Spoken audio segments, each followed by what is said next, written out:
I'm sure you'll have a lot of questions tonight, so what we've decided to do is we've got a panel tonight. So we've got the accounting side, we've got the legal side, we've got the insurance side.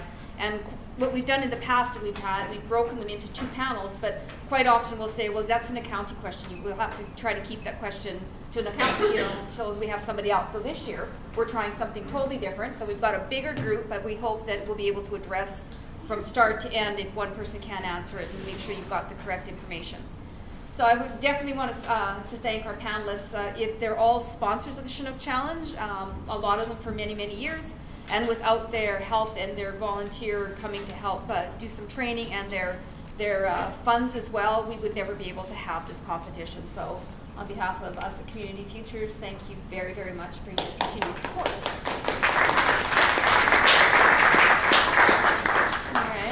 So I'm going to ask everybody to introduce themselves, what company they're with, and then I'll start with going through and asking you for 1 tip each. And then, so maybe if that tip is something that really kind of pertains to something that's in your industry, maybe just build on that. And then we'll go to another tip. And then if you have questions, raise your hand and we'll make sure that they get answered with each part of the questions. So Laura Lee, you want to start? All right, everyone. My name is Laura Lee Burton, and I am the principal partner of Burton & Company Chartered Accountants here in town. You might see our sign on 3rd Avenue there. And I love being an accountant, so bring on the questions. We just do the introduction, Dave? First. Okay. Hi, everyone. Stephen Mogden. I'm a lawyer and partner with Stringham here in Lethbridge. The real learning is the rest of the people beside me. I'm the eye candy. So pleased to be here. So yeah, I'll be answering questions related to the legal side of things. Just so everybody knows, with respect to the swag, there is still lots of orange pens, and the mugs can go too. If anybody wants one of the mugs, if it's empty of pens, go ahead and take it. And if there's questions, whether it's me or someone else, we've got stress balls, so I'll just whip them out. Sorry to anybody that's online right now, you don't get a stress ball. So. Brett? Right, so I'm Brett Feature. I work at Avail CPA. Got my CPA designation just a couple of years ago, and a couple of weeks ago I found out I passed my certified financial planning course. So, yeah, so I love being an accountant too. Love helping people. Paul Vanderhoeft. I'm the commercial insurance manager at Westland Insurance, formerly Hunt Insurance here in Lethbridge. I'm also the president of the Insurance Brokers Association of Alberta, and I've been doing this for just about 20 years. I'm Nicole Kill. I'm an insurance broker at AWIN Insurance, and I'm going to ask for a little bit of pity tonight because I am just dealing with the other side of the insurance when we were in a claim situation. So dealing with some concussion symptoms and had some nice notes, which I then promptly forgot on the printer at work. So blame it on the please concussion. bear with me. Yeah, it's all the concussion. Can I have one of those stress balls, maybe? Don't throw it at me. Don't throw it at her. She's injured. Oh, good catch. Darlene, can I just remind everybody, if you do get a question from the audience, you have to repeat it into the mic before you. Okay. Thank you. Is it possible to put that on just the dark one? Yes. And that way you guys you're not looking into a light and you're half light and half dark, especially when on the Zoomers. I'm used to the Like that. hot lights. You're the yeah. The modeling lights, yes. Clayton, can we make this laid down? No, probably not. No, that's all right. So we're going to start with 1 tip from each person, and then if you have questions once we go through, then just make sure you ask. So Laura Lee, first tip. Oh, and that was the hardest thing I had to do because I have about 20 tips, but I'm not allowed to do that. So I only, so I think one of the most important tips as a potential business owner is to stay compliant. And I know that might be one of the hardest things you'll ever have to do, but it's up to you to stay compliant with GST and provincial taxes and payroll taxes and personal taxes and WCB and insurance and your annual returns. There's just so many things, because as accountants, we'd much rather help you stay compliant than get you out of trouble when you're not compliant. And the penalties alone for a lot of people, if you don't stay compliant with your payroll remittances or your GST remittances or your corporate tax remittances, those penalties would more than pay for an accountant to do it, and it would pay for a trip to Mexico, or whatever the case may be. So stay compliant and work hard to do that. Put the notices in your calendar, file everything on time the way you're supposed to. Stay with Great, it. so I'm actually going to build on that. It's not what my first tip was, but Darlene said I had to, so, so I will. So my second tip, but I'm going to build on Laura Lee's, is make sure that you know what your potential problem areas are. I mean, everybody will have a different business idea, a different product that they're doing, or a different service they're offering, or what have you, and you'll be in a different field. But regardless of what field you're in, you need to make sure that you know what your potential problem areas are, and you need to be able to plan for those. For example, if your business idea is to run a zip line from Lethbridge Center Tower to, I don't know, Burton Company's office, There you go. then you're going to have some different issues than maybe another business, right? You might need some liability waivers, that type of thing, right, as you move forward. If your business is brewing, I saw a brewing thing on the sign-in sheet, then you're gonna need to know what your AGLC requirements are. You're gonna need to know what municipal licensing requirements are, all of that kind of stuff, right? So it's really important to make sure that you try to forecast what those are in advance, so that you can guard against them. You can put stuff in place to deal with those moving forward. So I'm going to build on what Laura Lee said too, and that's keep your financial records up to date. And you might think, well, I could do it at the end of the year. I don't have a big business. It'll be really quick. But it's good to have your records up to date. One, because then you know that your payroll remittances, like Laura Lee said, are going to be filed on time. But it also lets you know if you're being profitable. Am I charging enough for the work I'm doing? Are my margins where I need them to be? If you're waiting until the end of the year and then you're finding out that your margins are bad, you're not going to be profitable, and it's going to be even harder. It's already hard to have a new business. It's even harder if you're not tracking what's going on. So the more you can track, the more up to date your records can be, the better off, the healthier your business will be. Paul? Yeah, I'll continue the trend and keep building. I would say that information is key to any successful business. Knowing the information that you need to know, but sharing the information that you have with the professionals that you deal with, so that they can do what's right for you. I really am a firm believer in getting the accountant, the lawyer, the insurance professional, and any other professional all on the same page. It doesn't hurt if they can talk to each other, and just really suss out what you need, so that they can all be on the same page and all steer you in a direction towards success. And actually, I can definitely build on that. My top tip was to build a partnership. So, with all of these people that are sitting here, those kind of have to become part of your professional team with the business. And the more that you can really involve those people in what's going on, the better, I'm sure everybody can attest to this, the better we can help you. And so it doesn't help us if you don't give us the full scope of what's going on, and really building that partnership so that it can be lasting, and it starts as a small business, and as you grow, then we can be there to kind of support those growths as well. So I think one of the key takeaways too is most of us, we don't know what we don't know. We know what people have told us. We know what everybody else says they have an opinion on, but they're not maybe necessarily the professionals.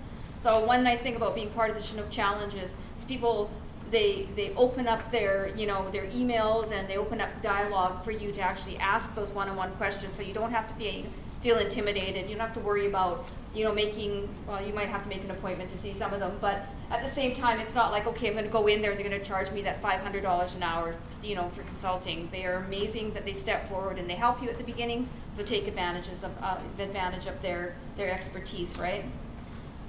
So I'm going to throw a little curve into it, because I know one of the questions we get asked all the time, people want to know, should I incorporate, should I be a sole proprietor?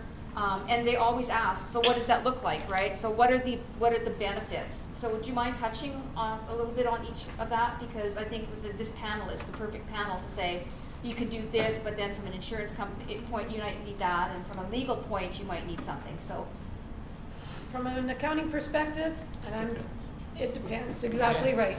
So I was gonna say, there's really three things we think. Do you have to incorporate? Is there something risky or personal property you need to protect? But see, that's the lawyers. So potential income splitting, not as good as it used to be, would be another reason too. And the third reason would be when you're making more money than you need to live on. And those were kind of your three benchmarks of whether you incorporate at the beginning or whether you wait till a certain point in your income level when it makes sense to actually go out and spend that money and take advantage of the lower tax rates. Yeah, and from a legal perspective, I think there's lots of reasons that a person might want to incorporate, and some are better than others, right? Liability protection is a good reason to incorporate, but depends what you do, right? A lot of your liability protection can really come from having good insurance in place. We might hear about that in a moment or two.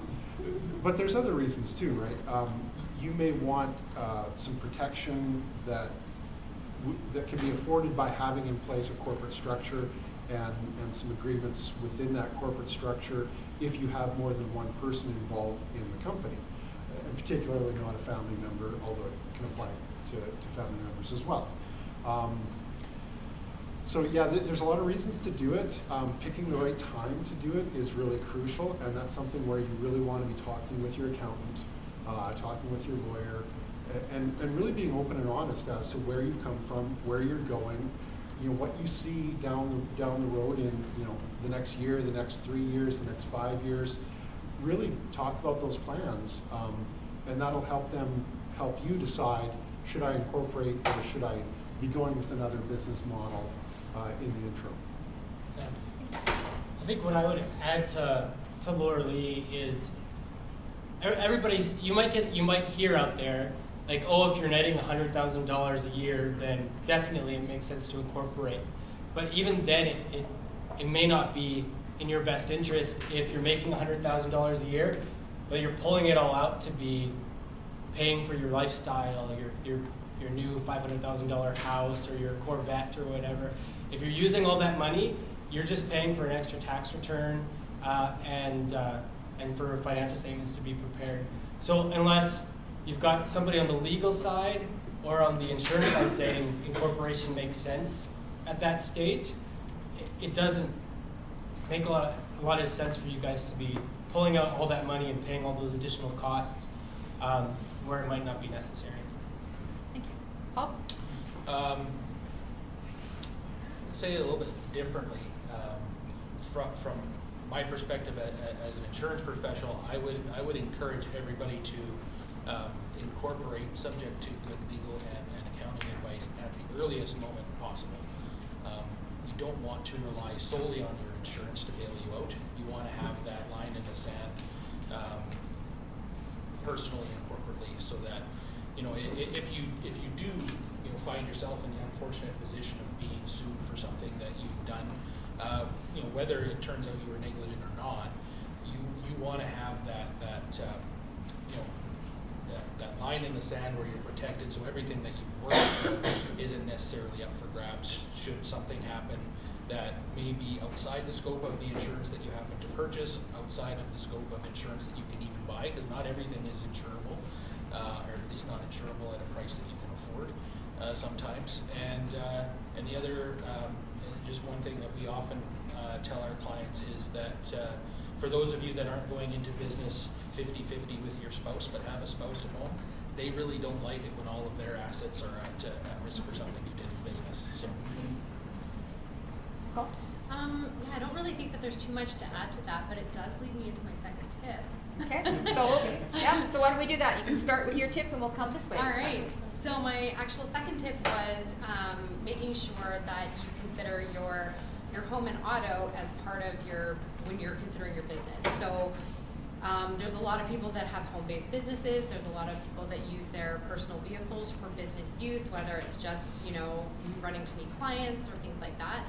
But not a lot of people are considering the fact that those small things that you're just building into your business can really impact your personal stuff. So if you do have a home-based business and you have not disclosed it to your broker, and there's a claim, say you're making candles in your kitchen and the house burns down, you will not be likely to have that claim paid out at all.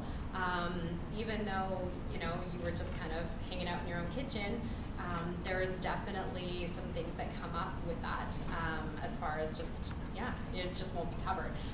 Again, like going through to the liability on the vehicle, if you're doing errands for your business, not just using your vehicle for personal use, and you're in an accident while you've got a whole bunch of stock in the car or something like that, first of all, your stock's not covered, and second of all, you could be forced to, well, might not pay out on a claim, and you could be forced to pay back premium for not disclosing that you were using it for business. So there's a whole bunch of stuff that gets muddled in there, and so you just don't want to put your personal stuff at risk because of the business. And oftentimes, well, not often, but sometimes, home-based businesses can actually be added to a policy within your home policy if that's the way you want to go and you want to keep premiums really low. I don't know that it's necessarily the best option depending on the business, but at least it's something to just make sure that's disclosed. I can give an example of, so CRA, if they audit you and they audit your vehicle and they see that it's not insured for business, they can actually deny that deductibility in your business because they say, well, if you're not insured for business, well then you can't obviously be using it for business, so therefore we're going to disallow. That means they disallow the depreciation, the fuel, they disallow everything on the vehicle. So that's just, insurance is so important, and that business rider is so important. So I think we have a question at the back there. So speaking to that, as far as home insurance, would you suggest that, like in my case, my office is in my home, but everything I do for my business is outside of home. So would that be the same thing? Like, basically my home is basically just where I keep my vehicle, you know, my business activities or clients. Yeah, it's really on a case-by-case basis. Oh, sorry, it was, the question was whether or not a home office where there's no clients or anything like that in the home would impact the home insurance.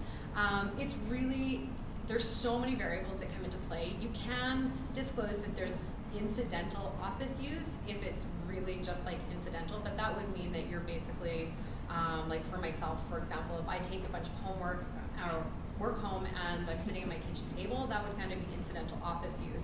But if you actually have a home office, that would be something that I would definitely discuss with your broker and just kind of see where that falls on the spectrum.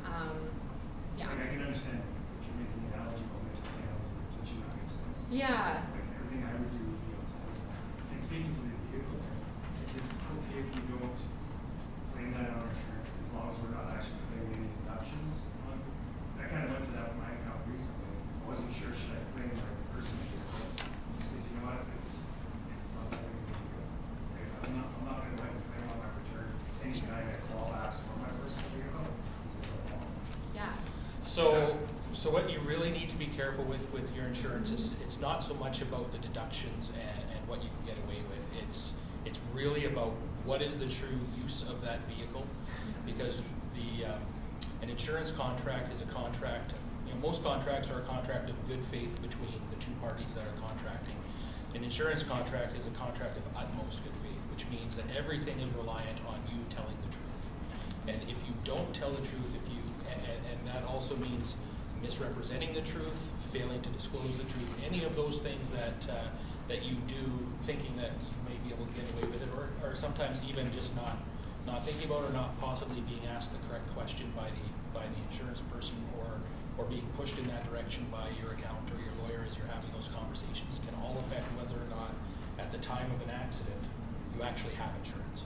Just because you've paid a premium, don't assume that what you've paid for is what you've got, unless you've had that open dialogue with the insurance professional that's put that in place for you. Because if surprises don't work, like asking for forgiveness after the fact doesn't work in insurance. And it's usually, like, I mean, to add business use, depending on what it is, the cost to add business use to a vehicle is like dollars a month. Like, it's not a huge impact to the finances. So for a couple $100, are you willing to risk not deducting it on your tax return and not being covered should something happen while you're at work? I think now that you explain that, I guess I'm kind of a little confused. Where I was looking at the actual deduction for tax services, the insurance I understand. Just tell the insurance. And I have seen claims disallowed because they're not insured for business. So therefore, CRA will say they're not business use vehicles. So, and I have seen it disallowed in an audit. Brett, anything to add? Nope. No? Okay. So you had 2 questions there. You only get 1 ball though. Sure?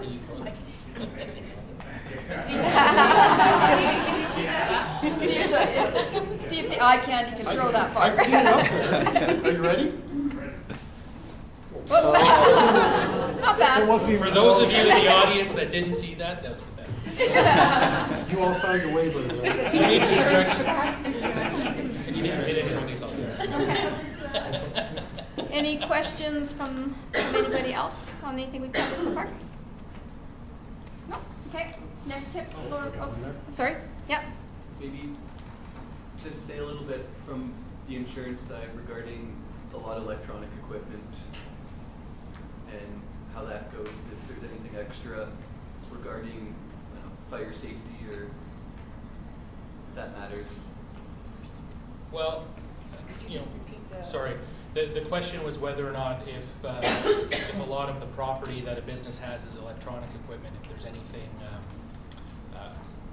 any special considerations with respect to the insurance side of things. And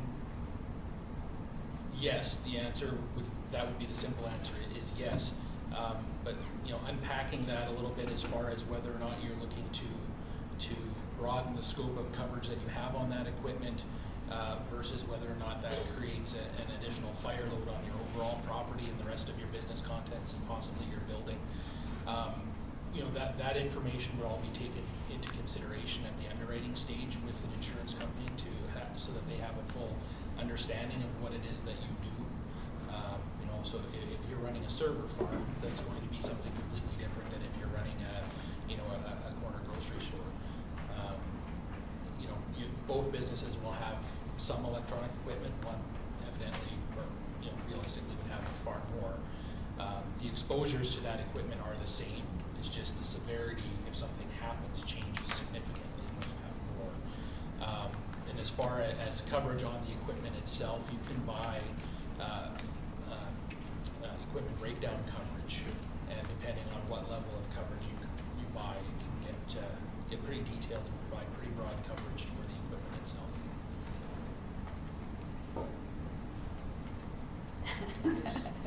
Another Ready? question? All right. Money better. All right. Stephanie has a question. Stephanie? Yeah, following up on the equipment stuff is, my equipment's not necessarily the most expensive thing, it's the software on the equipment. And, like, to replace it could be anywhere from, like, say, $20,000 to $100,000 if it was damaged in a fire or flood or something like that, right? So when looking at insurance, what are the considerations to take into account? Especially if you have like the student version, we only get that once a year if something got damaged with it or something, then you're looking at having to replace it with the full cost of the product. So the question is, yeah, on the software side, right? If they need anything specific. Assume everything's backed up on There again, like, and there's so many different variables that can come into play with any, like, your software versus somebody else's software and everything else. All of that can be looked at by an underwriter. So when we take all of your information, just as kind of a process thing, we take all of your information and then we approach different companies and kind of tell them about we sell you to an insurance company that says, yes, this is something that we would be interested in. They might have more follow-up questions, things like that. But there have been companies that I've dealt with on the software side, and they just need to know kind of what the risks are, right? So yes, there's of course the actual computer, but then there is like, are there the proper, and I'm not technical at all, so are there the proper things security-wise in place on your computer from like an online standpoint to protect it as well? Because all of that would be included as well. So in everything that they sort of source out and decide on as far as coverage. Does that Yeah, kinda yeah, cover it? no, that's Yeah. good. I would add to that you know, there are insurance companies that specialize in businesses that are very tech heavy, and so you want to make sure you're dealing with an appropriate insurance company that has a product that has some additional extensions and additional coverages for that type of business. The other thing is that over the years, as more and more of that software and so forth has been stored on the cloud and or you get a license key for it and so forth, the need to insure it changes, because when you can provide evidence that it was destroyed, quite often a manufacturer, if you store your license key number somewhere else so that you can provide that when needed, in those types of circumstances, they'll often just let you download it again.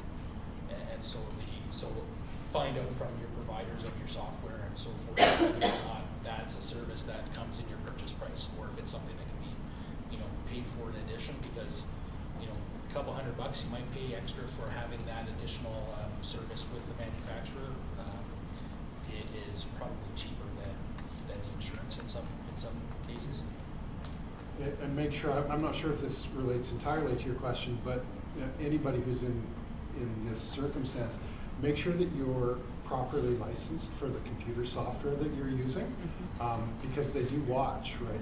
There's like narking programs out there where people get financially rewarded for reporting people that are using unlicensed software. Student versions to do business, for example. And the penalties can be quite severe, and your lawyer may not be able to get you out of it. Yeah, there's a lot of gray areas for a lot of them for the student versus business, especially when you're doing both at the exact same time.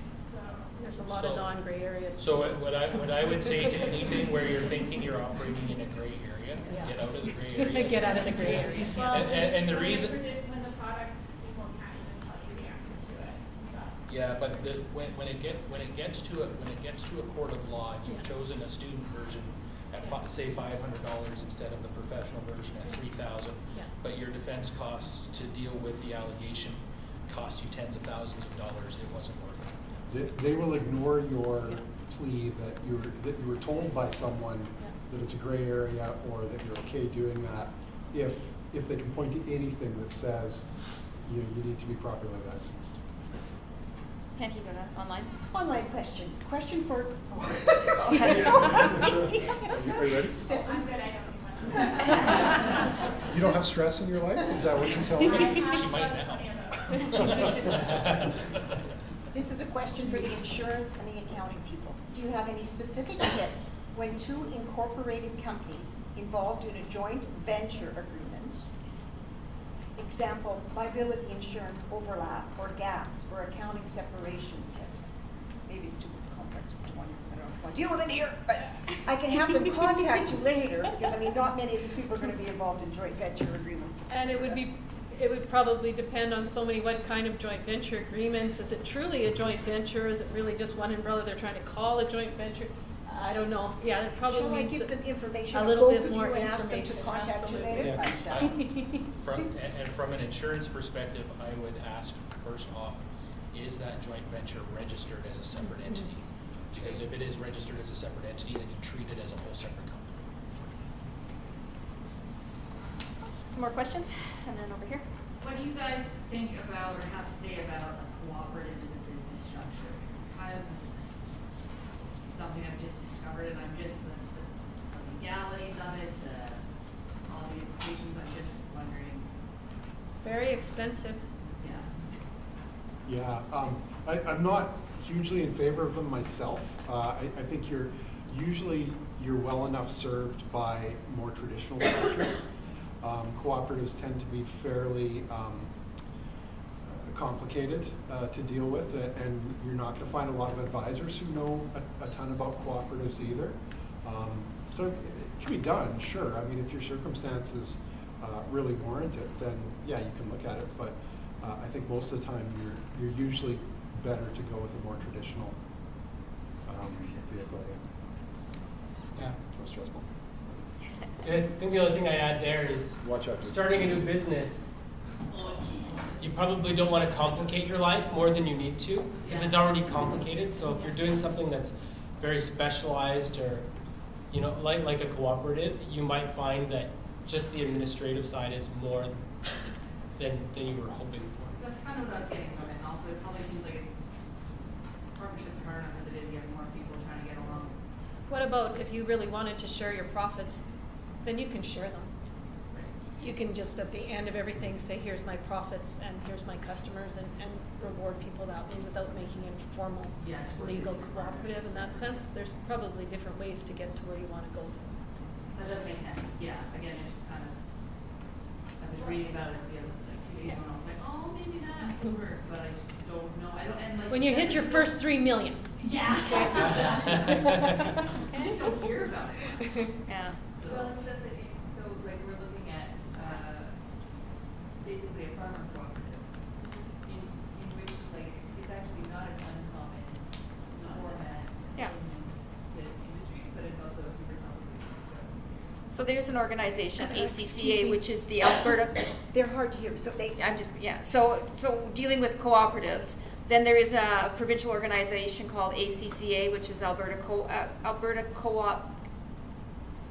I'm gonna get it wrong now, but they'll actually come and they'll meet with groups of people, and they have templates and everything else. So if nothing else, contact Penny with that question, and I can get you a contact name for that. Okay. And there was another question over here. And it's an insurance question. I'm sorry. No, that's good. If you don't own your home, we have some pieces of art at a gallery, and they were saying, you know, your home insurance, a copy of that, and blah, blah, blah, if something goes wrong.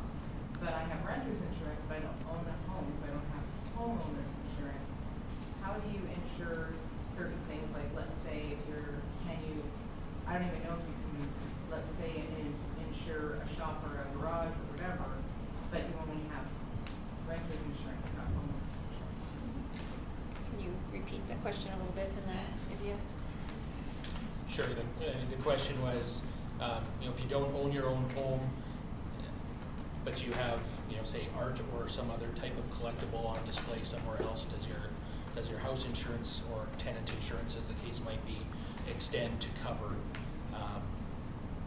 those goods that are on display elsewhere? Two things that I would first thing that I would ask is, are you just, you know, a collector that likes to share your art so that others can enjoy it, or are you a commercial artist? You're an artist. My husband does metal art. Okay, so as a commercial artist, you're going to look at business insurance in a lot of ways the same as any other business. You have certain liability needs. You may have tools and equipment and so forth that you need. And to a policy like that, you can add a rider or a floater, fine arts floater, that would provide coverage either on a per piece basis value or a collection basis. There's a number of different ways to do it. thank you. One more online if we can. It's a question for accounting and legal. What are the considerations regarding giving stock options to employees or providing stock in lieu of pay for services? Do you want me to, can you kind of repeat that? Stock options to employees or providing stock in lieu of pay. I actually looked at some today, and they're, oh, sorry. Stop. Do I need to repeat the question? Yeah, just say it's stock options in lieu of Yeah. pay or whatever. Yeah, so the question was about stock options and how to provide those to employees. Does that about cover it? Penny? Yes. Yeah. So I actually looked at some today, and I don't see them very often, and they can be quite complicated. Make sure if you're doing that, you've got agreements from your lawyer, and that all that documentation is being provided to the accountant. But it can get quite complicated. To be specific, he's saying he's a software company building custom software, paying them shares of the company instead of cash. Does that change the way you want to answer anything? I don't deal with them enough to give any specifics, so I'll defer that one. I have a comment on it. Okay. Are the stock options that you're providing them, giving them voting shares, and have they become, you know, a voice within the company that actually has a say in how things are going? So if that's the case, then you probably want to start looking at directors and officers liability insurance. Can everybody hear Paul? He's got a very soft voice. Can you hear okay back there? About 6 Yeah, years. so I'm thinking you Yeah, guys sure. need to, I'll repeat it for sure, because I can talk louder. If the stock options are providing voting shares in the company, and you're giving those people piece of the company and some rights on the direction the company is going to take. You know, because eventually you start giving away enough stock options and you dilute your ownership. You may want to look at directors and officers' liability coverage to, you know, protect allegations amongst the partners and the shareholders about different fiduciary responsibilities that they have to each other in making sure that they're all operating in the best interest of the firm and not just in the best interest of themselves. It could be non-voting shares as well, right? It could be, but So that's.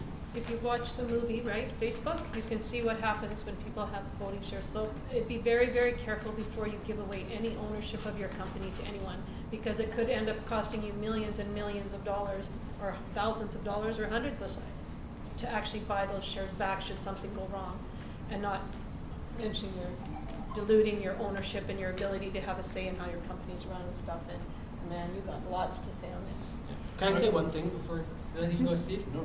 So there's a corporation that's quite well known in Lethbridge, and I sat down with the owner and just talked to him about his business. And when he started giving, like, instead of getting, you know, loans from the people he knew or you know, the people he trusted in, he gave them equity in his company. And now he's at the point where he's ready to retire, but he only owns, I believe he said 35, he has all the voting shares in his company, but he only owns 35%. So he was offered $1 million to sell his business, and he said, well, I only get $350,000, so what's the point of selling at this point? So $1 million sounds great for your company, but if you only own 35% of it, even if you have all the voting shares, you lose some of that value later on. Yeah, so and from the legal perspective, I never saw the Facebook movie. You probably need to Netflix that. But from the legal perspective, you want to make sure that you have an agreement in place that's going to deal with how those shares are being issued, when they're being issued, on what basis. You know, as far as voting and non-voting, I think typically where it's a situation where a person's receiving those shares as kind of like a bonus, those will tend to be non-voting. If the person's more of an integral part of the company, then there may be an ownership structure in there. Regardless, you want to make sure that you've got in place an agreement that's not going to create problems down the road, like for that person that you're talking about, where you know, if they get that offer to buy the company, do they have to worry about whether they can actually require the other shareholders to sell their shares in accordance with that offer? So there's lots of ins and outs on that. So the best thing to do probably is to sit down with your advisors, make sure you know why you want to give those stock options and how you want to do that, and then game plan that out and have an agreement in place. Says great answers, thank you. Can we do one more question online? It's, when do you, Lori, maybe you can address this? When do you hire a bookkeeper versus an accountant? We do our own payroll, if that makes a difference. Could you repeat it too? All right, the question was, when do you hire your own bookkeeper versus an accountant? And I'd say you hire your own bookkeeper when you realize that you can't keep up with it, or it's taking away from what you should be doing, which is running your business and selling, okay? Because a business only makes money if you actually sell something, for a profit, of course.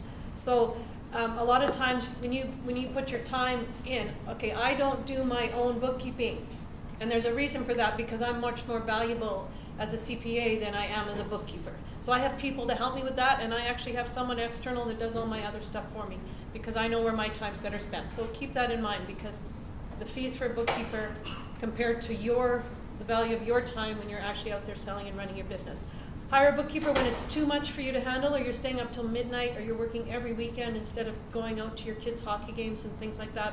If you can keep the day-to-day stuff going and the payroll going, then maybe you just need a bookkeeper to do part of it. Just wind it all up at the end, reconcile this, do that.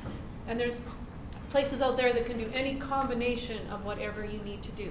So when you need an accountant is when you're starting a business, when you're growing a business, when you're selling a business, when you're bringing people into your business, when you're doing your year-end financial statements, when you're going for a bank loan.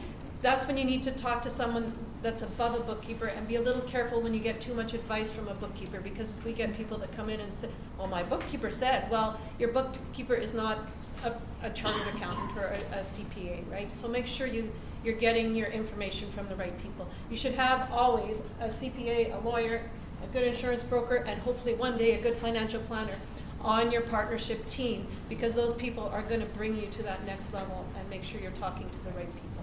She said, do you mean I need a bookkeeper and an accountant? So are you suggesting that she goes? Absolutely. You need both, because they are not the same by a long shot. I thought the real answer was when your spouse isn't able to continue doing Yeah, other exactly. stuff, that's when you hire a bookkeeper. Yeah, exactly, yeah. Thank you. I'm gonna get a stress ball for that. Yeah. Okay, another tip. Let's start at this end, Laura Lee. Oh, I feel like a cheater. Okay.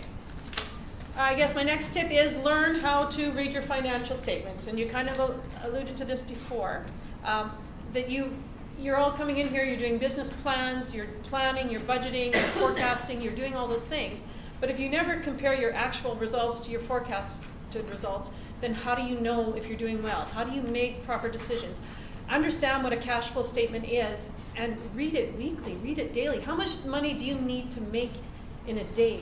How much money do you need to make in a week? How much money do you need to make in a month in order to cover your expenses and give yourself some sort of semblance of a paycheck at the end of the day?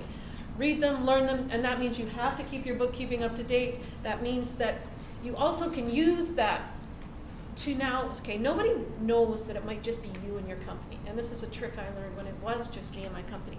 No one knows, oh, well, our policy is, and I used to use that all the time, our collection policy is. They don't know it's just me, okay? But make policies. Read your finance. Well, look, my accounts receivable they're not paying me for 60 days. Well, A, that's because you're not sending out reminders. B, you don't have a policy we have a policy that you have to make policies, use them, pretend that your organization is bigger than it is, because people will respond better to that. But keep your books up to date and know what you're looking at every time you look at your financial data.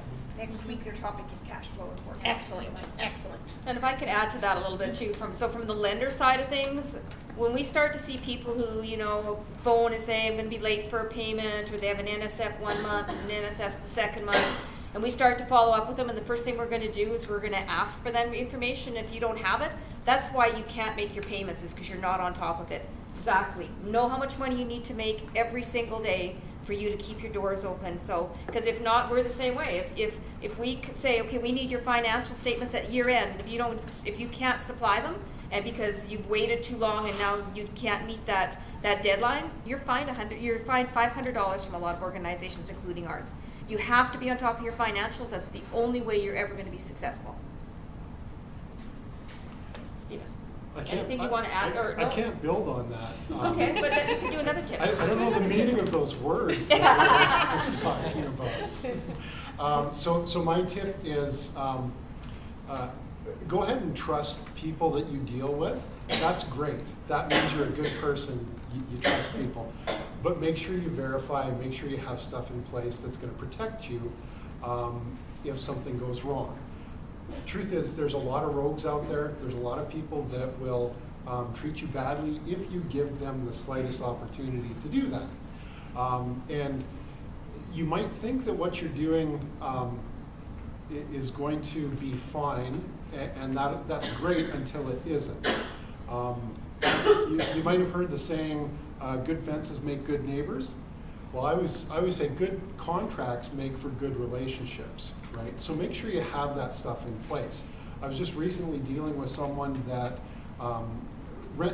so they had a commercial lease for space downtown area here in Lethbridge, and the original lease was done back in 2008 for a 5-year term. And then every year after that, they did an amending and extending agreement after that. And that's great, but they don't run that stuff past their council, right? And at the end of the day, things slip through the cracks, right? So that's a great example of a situation where you need to make sure that you're keeping all of that stuff up to date, and having that stuff up to date is going to protect you if there's a problem down the road. What's So- up to date? Sorry? Every year? What's up to date? Well, so the question is, what's up to date? So certainly in an example like that, that should be done whenever that lease is coming up for renewal or So you have termination. like long-standing contracts, let's say, you know, you do subscription sales, where essentially you're signing a contract when you're paying for a subscription. How often do you have to revisit that? So the question for those people out in Cyberland is, if it's a long-term contract, something that's gonna keep going for a really long period of time, how often do you need to revisit that? And I would recommend doing it periodically, but there's no specified time period in that circumstance. Certainly if there's changes to the law, you should look at that. I mean, recently here in Alberta, our Fair Trading Act went under some significant changes, and now it's called the Consumer Protection Act. So that's a great example of, you know, there may be changes that have come down that may affect what's going on in that contract. So take a look at it at that point. So, I mean, theoretically, you should be paying attention to your economy as well. Maybe also theoretically, if you have a good lawyer who you have a good relationship with, they'll give you a call and say, hey, by the way, this obscure new law just came into place and maybe we should talk about it. You know, how much you have to keep your pulse on that kind of stuff. You know what I mean? Like, is that part of your lawyer's job? I guess is what I'm saying, is to say, It's yours. Well, honestly, it's a little bit of both, right? I mean, if I know that there's been a significant change in wills and estates law, for example, Yes. and if I know clients that's going to affect, yeah, I'll call them up. But they also have to be on top of their own stuff too, right? And as sort of budding entrepreneurs, that's a great lesson to take forward, is be on top of your own stuff, right? Just like reading your cash flows, right? So I think a good example of that would be the new changes in the Employment Act, right? I mean, that's not up to our lawyers that look after us. It is up to me to say, okay, I have questions. I know I need to redo my HR policy. I know I need to redo all of our employment contracts. That falls on the employer. So you have to know what's happening in your industry, and then you get legal advice when you're not sure. Yeah. Stay compliant, tip Stay number compliant. one. Yeah. just start staying, you know, keep track of what's Yeah. going on. It only gets harder. And this and that. Yeah. It gets harder and harder as you get bigger and bigger. Stephen, I have a question from someone. If you sign a lease in January 2019, but the lease was actually for September 2018 to August 2019, is the lease still valid? Meaning they signed it after it came into effect?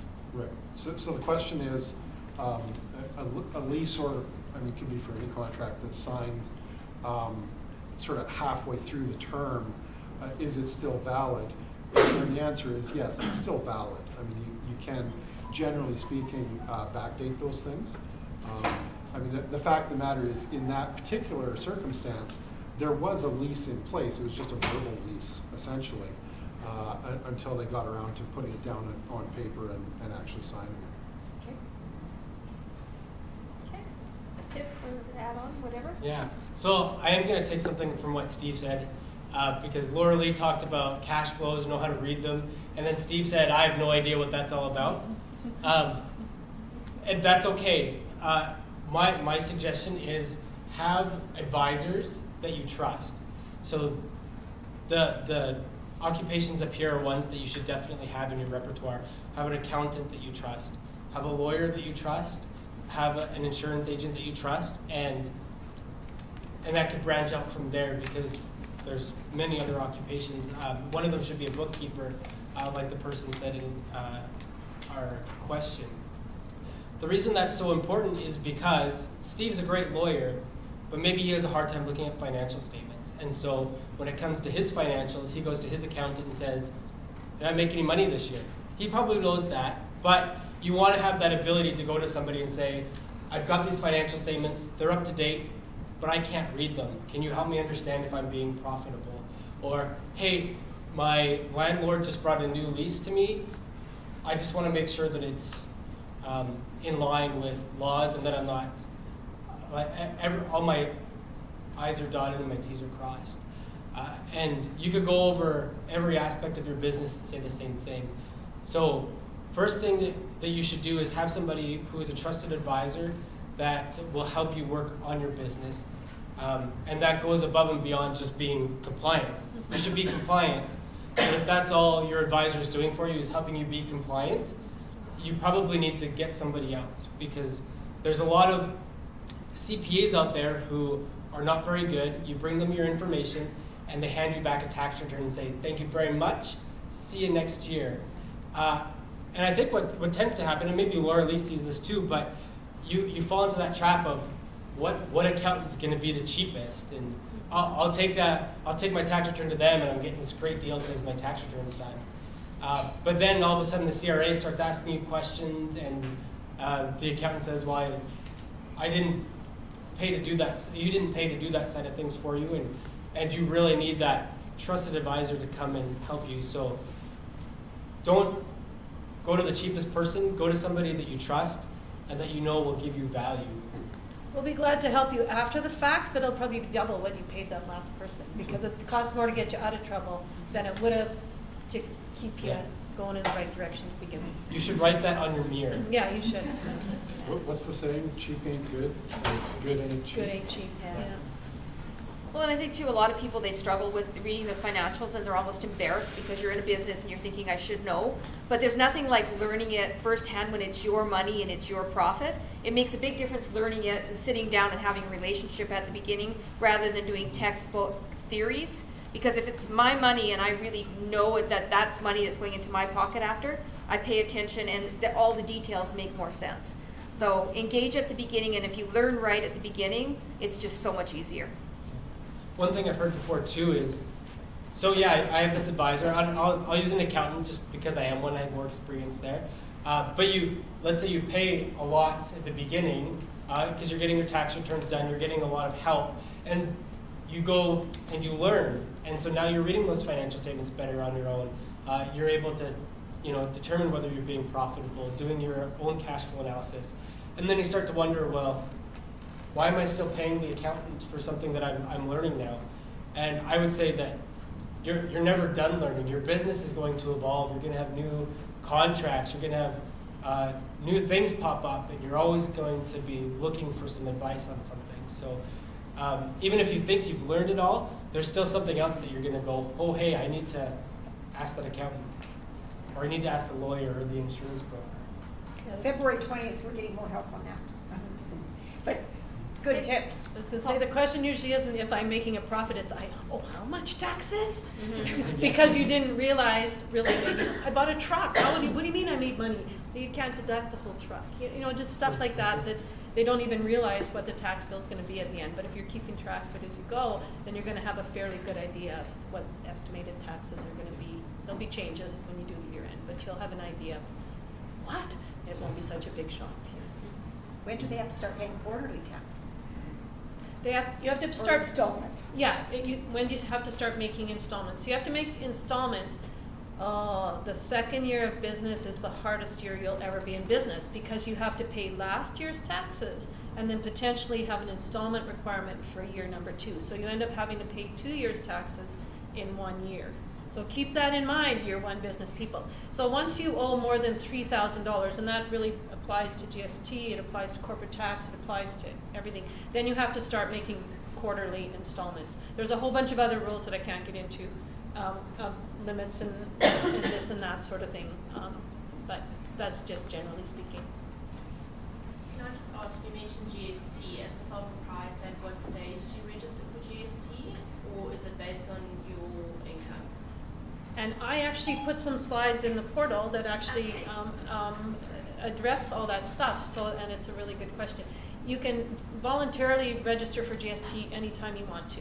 And for some people, if you have high capital costs at the beginning, you probably want to because you're going to get refunds. So if I'm doing leasehold improvements or buying a fleet of vehicles or have to buy a whole bunch of equipment, you probably want to register right away so you get all that GST that you pay, you get it back again. But you don't have to register for GST until you cross $30,000 in a 1-year period, the quarter that you cross, which is another reason why you have to keep your books in order, so that you know that quarter when you're approaching that $30,000 threshold, and you know you have to register for GST. And is that on your gross sales? On your gross sales, yes it is. Okay, Paul, next tip. Heads up. You want a ball? Oh. I'm good, I'm good You're in the good in the first couple of words, yeah. Actually, I think probably the best thing to do is just to build on this a little bit, and it's around the assumption of risk.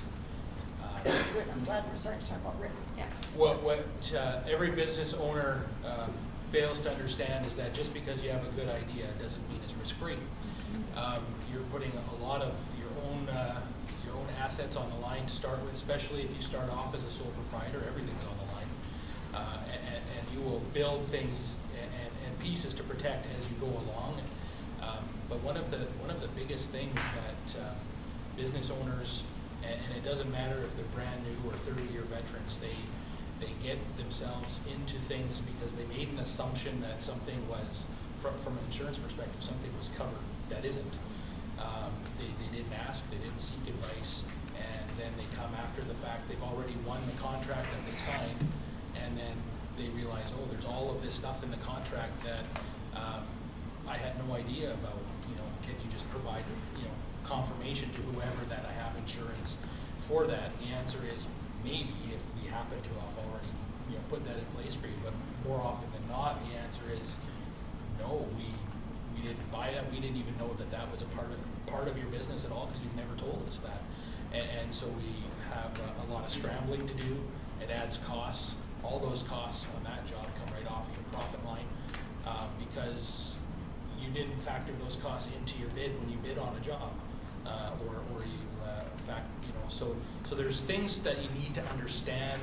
It is going to your professionals, going to your team of advisors, is not something like mentioned before, not something to be ashamed of. It's just good business practice. You want to make sure that everybody's on the same page. You want to make sure that everybody's pointing you in the direction to a profitable decision and protecting you. And so signing contracts when you haven't had them reviewed by your legal professional, or your legal professional should point out, hey, look, there's a bunch of stuff in here that you should probably talk to your insurance person about, because they're asking you for all of these different types of coverage. And this is a contract that is of a size and scope that you've never dealt with before, so you might not have this coverage. Or there's a pollution exposure to something that you were doing that wasn't there before, or a cyber exposure that wasn't there before. And there's so never make assumptions. Surround yourself with good people. Probably the best advice, and I think everybody here would echo, is if you surround yourself with good people, then you can focus on your business, and they can be your safety net to make sure that even if you do make a mistake, you never fall too far. So you're working these fees into your cash flows, right? Good. Next week. Yeah. One thing we'll always ask our clients when we do their year ends is, how often are you reviewing your insurance coverage, and do you feel like you're adequately covered?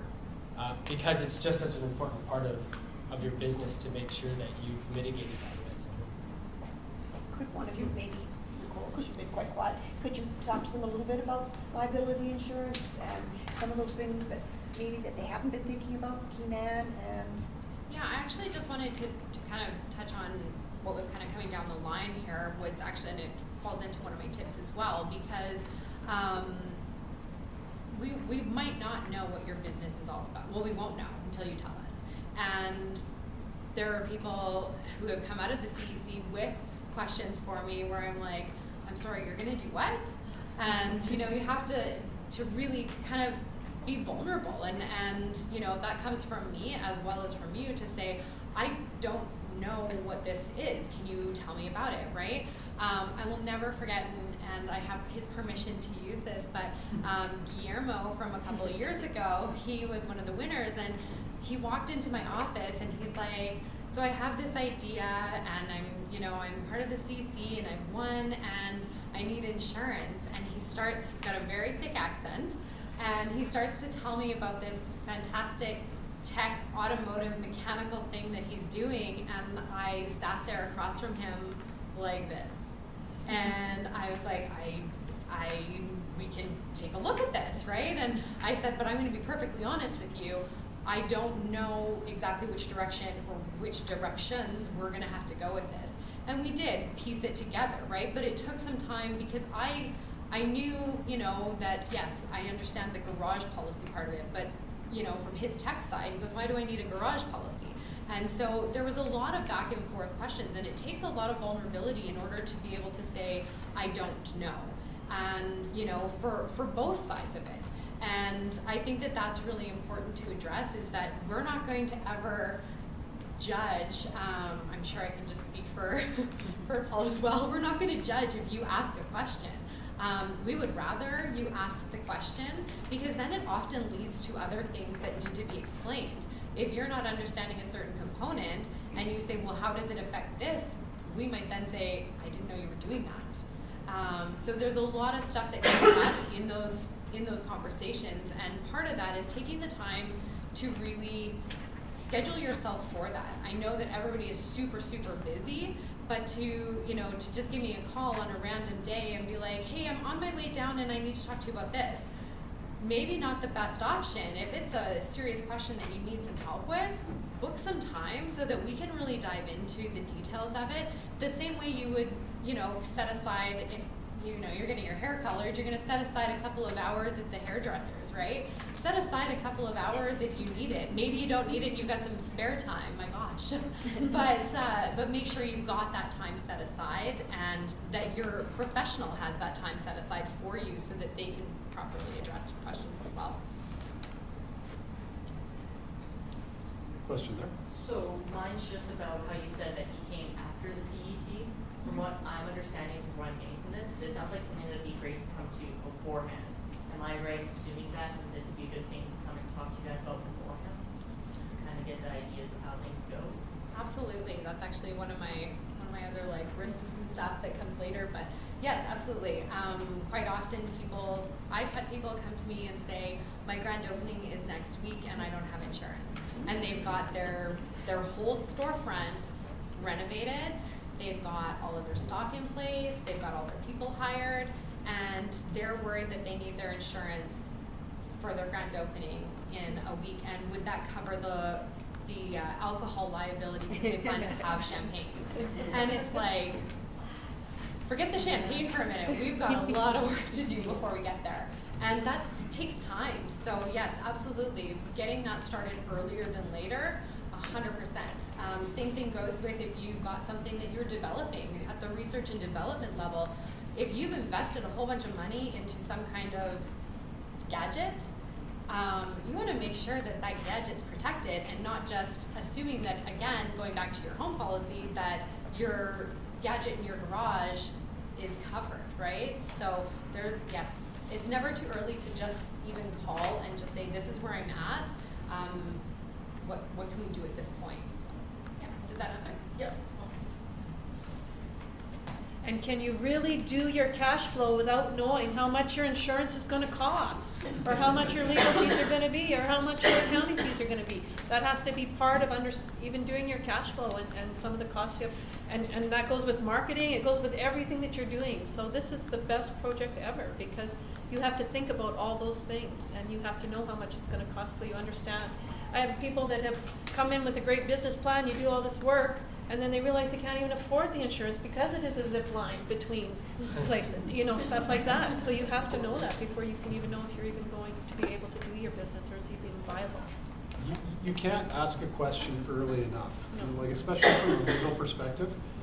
If we know what's coming down the pipe, then we can try to protect you against the worst possible outcomes of that. But if we don't know and something happens, then it may be too late, right? So ask as early as possible.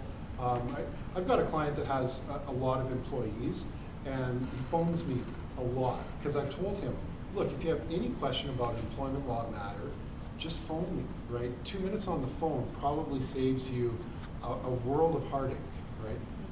And even if something hasn't actually developed at that point, if we know what the parameters of the problem are going to be, then we can start to deal with it.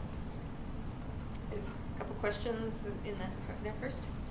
So when it comes to talking to other people about your business, when would it be appropriate to, have a non-disclosure agreement? So, good question. So the question was, if you're talking to other people about your business, when would it be a good idea to have a non-disclosure agreement? We don't really see them until people are looking at, like selling their business or they're looking at buying into something. Then we'll see non-disclosure agreements come about. I mean, I wouldn't worry about it if my client is going to see Laura Lee. I don't think they need to have a non-disclosure agreement in place for that. But, I mean, it goes back to what I said before. There's a lot of rogues out there. Make sure you're protected. If you have any concerns about that, it's really easy to get a non-disclosure agreement done up. I mean, most lawyers have one that can be pretty easily adapted to your circumstances and shouldn't cost you a ton. Yeah, I know going through this certified financial planning process, one of the things that they stick you with and drill into your head is that you're, as a professional, you're not allowed to share your client's ideas with other people. It goes for the CPA, I'm sure it goes for the lawyers and the insurance as well. So if you come to me with an idea and then I can say, hey Steve, let's go start the zipline business that this guy told me about, you could come after me and I could lose my professional designations because I went against So use that credible user people, permission. right? Use professional, credible people, yeah. There was another question here. In regards to not having or asking the questions early enough. So we're in the financial planning stage trying to get that whole scope out. You all charge a fair amount of money, lawyers generally most. How do we get that information? That's true, actually. I don't know if that's But so how do we get that information of what it's going to cost and that detail? I know there's usually initial, that's part of your overhead is trying to gain client. But to what extent are before you start charging, to get a non-disclosure agreement, $700, $500, $700,000, whatever it would be to adapt that, or in terms of, I'm not sure where an accountant will apply with that, or even getting some other form of a contract just set up so that you can investigate further. You can end up with thousands of dollars and then find out your ideas not even going to fly, right? So how do you navigate that and how, So there's a lot of stuff in there, and maybe I can summarize it for the people that are out in Cyberland by saying your question essentially is how do you kind of forecast what those fees are going to be to make sure that it's going to be viable for you to move forward. There's no really good answer to that because it's going to depend in part on what it is you're doing. I mean, from my perspective, for you, $350 for a non-disclosure. We offer half an hour to an hour free, so you can ask us questions when you first come in. But it honestly depends what it is that you're doing. And I mean, having that initial consultation, some people will charge for it, some people won't charge for it, some people will charge a reduced rate for it. And I guess I'm just talking legal right now. I'm not sure exactly what the accountants do for that or insurance. But yeah, so it's going to depend who you go to. I would say recognize, though, that people that are providing free advice, you may be getting what you're paying for, right? So just keep that in the back of your mind. And then get out what it is that you want to do, and they should be able to give you kind of a roadmap of what you're going to have to look at and what your potential costs are for that. Maybe even just advice as where to go look.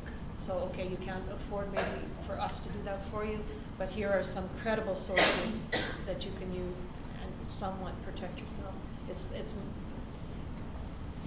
we all have bias, and everything we say and everything we do and everything we see, we all have a bias. So people tend to take sections of the Tax Act and think they only will take the part that applies to them and not read the whole section. For example, well, look, I can do this. No, I think you need to read the whole section. So there's risk in also researching it yourself, I guess, because we all interpret things with biases. So hopefully from here, the people up here, we're going to try to avoid those biases, and that's pretty important. And you'll do it, and when you do it, then you'll realize how important it is, because we all look at things through our own lenses, right? And those sections go on for pages. And then there's add-ons to those. Okay, that's why I asked the question. Yeah. Then from the insurance side on that, there's clients that I saw this time last year. It's funny because this actually just happened this week where I saw them and met with them this time last year, and we started going over, we put together a rough quote with the understanding that they weren't quite ready to move forward yet. And then she actually reapproached me. I touched base with her a couple of times over the year just to check in. You know, no pressure, but we're, you know, just don't want you to fall through the cracks and that sort of thing. Because I think people get caught up in the excitement of building their business, and insurance is still that glamorous, so we don't we're not really your first thought. But she actually called me back this week, and now, you know, we updated all the information, and now we're ready to kind of move forward. So that's a full year, and yeah, like I don't charge for you guys to come and ask questions and for us to look at that, in the hopes that then when we come back to that and you're ready to move forward, that, you know, we've gone through all that, we've built that relationship, and now we're ready to move forward as a partnership that way. Yeah, and I would add on to that and just say the vast majority of insurance professionals don't charge upfront anything. They go through everything, they ask a lot of questions, they do a lot of work, they provide a lot of advice, they point you in directions of accounting and legal, and primarily all of that is free of charge, and the only time you get charged by your insurance professional is when you actually buy a product. And then from that point forward, it's about making sure that that product continues to fit what you're doing, you know, adjustments and so forth, because the insurance broker's job is to make sure that policy is going to respond when you need it to. Because the last thing any insurance professional wants to do is have you sit across the desk after something happens and say, I'm sorry, that's not coming. Because you just spend all this money, and that's never something that any of us set out to do. In our profession, we have a code of ethics that we're supposed to abide by, and so, you know, I know in our firm we take this seriously, and I know many of the other firms we take it just as seriously as us. And so it's one of those things, you know, avail yourself of the advice. Appreciate it.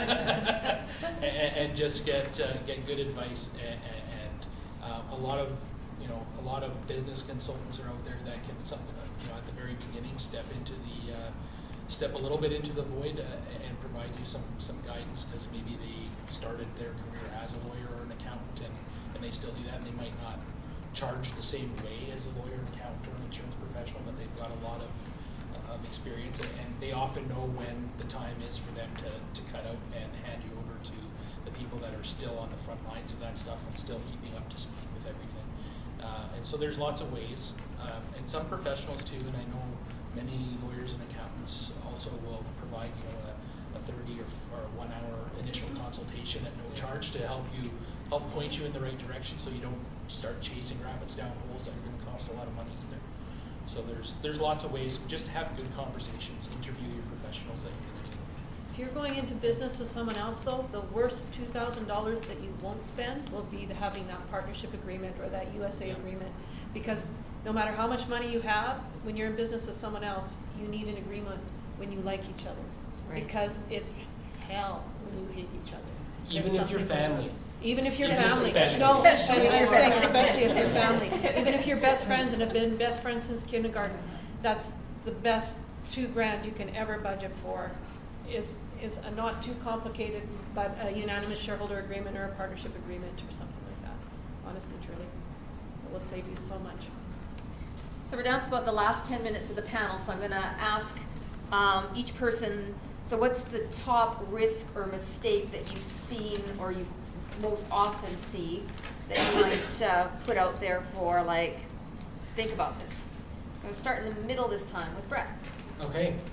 Probably only have time for one, so I'm gonna say the biggest risk is that you lose focus on what you wanted your company to be and what your goals were. And so I'm gonna give you an example. And it's my plumber, and he's an awesome plumber. He does a great job. It's like art when he comes in and does his work. Like, that's how much he likes doing plumbing. But he's not a very good businessman, and he's one of those people who hasn't gone to an advisor. He finds the cheap guy, so I can't even help him.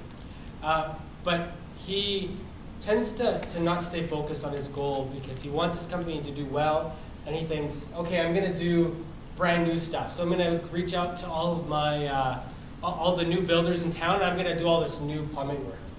And then the next time I see him, it's, oh, you know what, I went and bought $200,000 worth of equipment because I want to do trenchless pipe replacement. And so there he's gone and spent $200,000 and he forgot what he wanted to do originally. And then the next time I see him, he says, oh, my guy just quit to go do something else. So I've started doing day trading in the morning. Like, just not focused at all. And actually, this kind of leads into my last tip that I would have had, but like he stopped working on his business and he started getting distracted by all this other stuff that's going on. And you know, what he started doing wasn't working at first, but he also expected immediate results. So I would say biggest risk, you don't know what your goal, or you're not following what your goals are. Know what your goals are and set out a plan, which you should be doing as part of the challenge, for what you want to achieve, and stick to that plan. Doesn't mean your goals can't change, but don't let yourself get distracted. Focus on your goals and work on your business so that you can reach them. Okay. Go to Paul and then to Stephen. Well, actually, kind of add on to that, an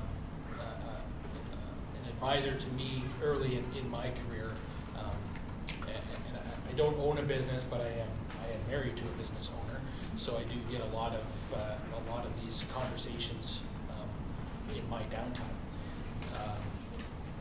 And so the thing that they told me was, don't let the sweet aroma of a commission or a sale or whatever you're looking at outweigh the stench of an account or client, because not everything, because it looks lucrative, is worth going after.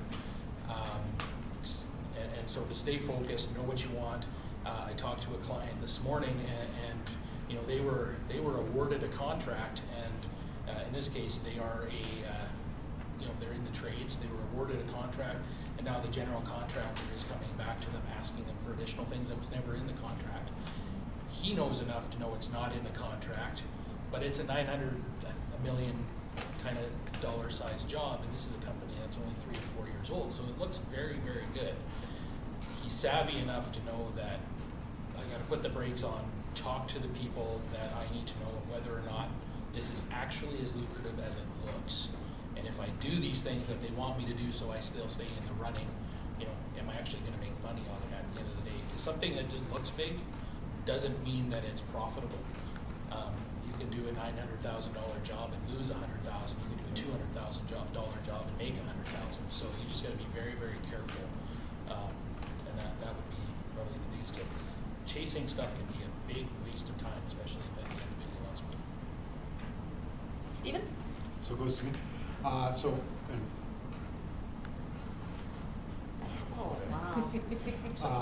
the biggest mistake that we see people make is that they don't plan for where they need to be, whether that's right away or down the road.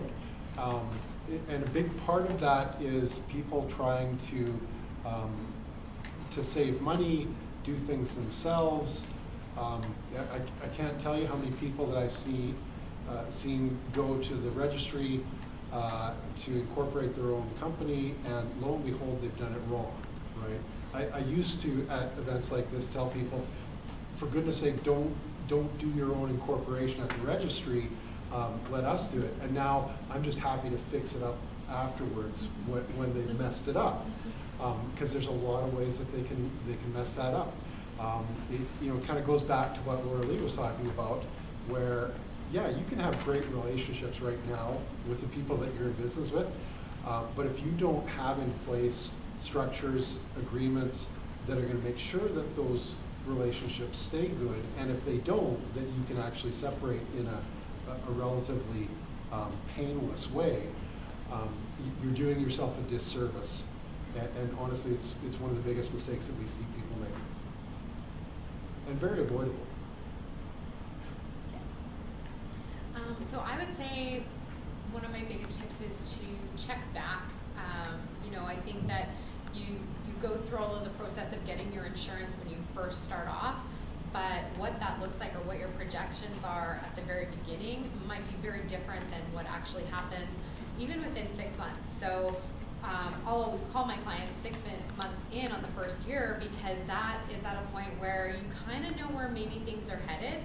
And if all of a sudden, you know, what you thought were going to be your gross receipts at 50,000 are actually 150,000, then there already needs to be adjustments made at that 6 month period. That could come even sooner, or maybe you're like, I'm all good, right? And then again, every single year at minimum going through that, because every time you add a laptop or an employee, or maybe you dismiss employees and you know, kind of take a different direction, all of those things will affect your policies. So not checking in to reassess where things are at, you know, and once a year is not necessarily enough. If you invest in a whole bunch of equipment midway through the year, and I don't find out about it until your policy's renewing, you're putting all of that stuff you invested in at huge risk for that duration of time. So just checking back and really making sure that you're not just setting it and forgetting it.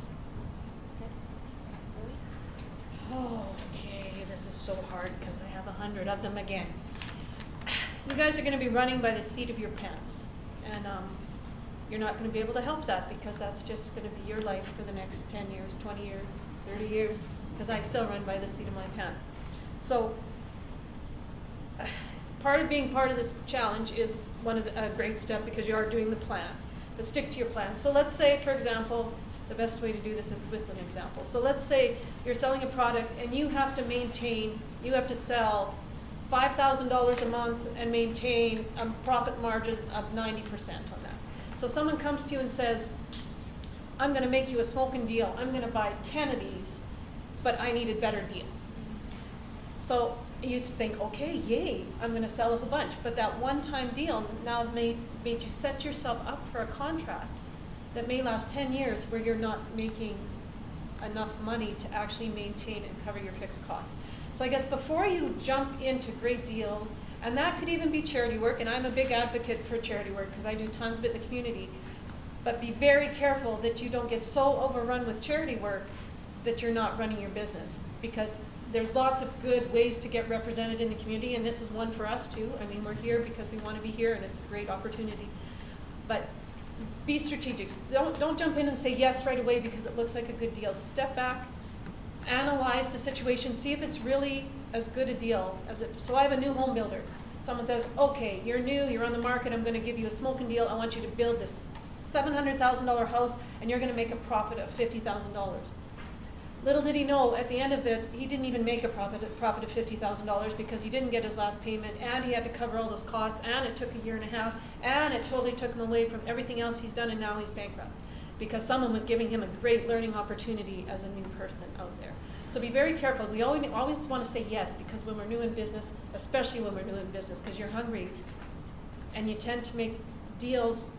That first client that you made a bad deal with is going to be a bad deal for the next 20 years, and now you can't change that contract because you've initially got yourself into it. Step back, analyze it before you jump in and say yes. It's easy to say, you know what, that's really worth me thinking about. Let me see if I have, let me think about it for a few days, and I'll get back to you. Let me discuss it with my partner, and I'll get back to you. Let me run the numbers, and I'll get back to you. Because I got people running around with Sensi making $1,700 a year, and they're running around spending 60 hours a week doing it. It's just not viable, and it's not a real business, and that's my risk. I know some of the risks too, if I can just add from the lender perspective, there are two things I see that are huge.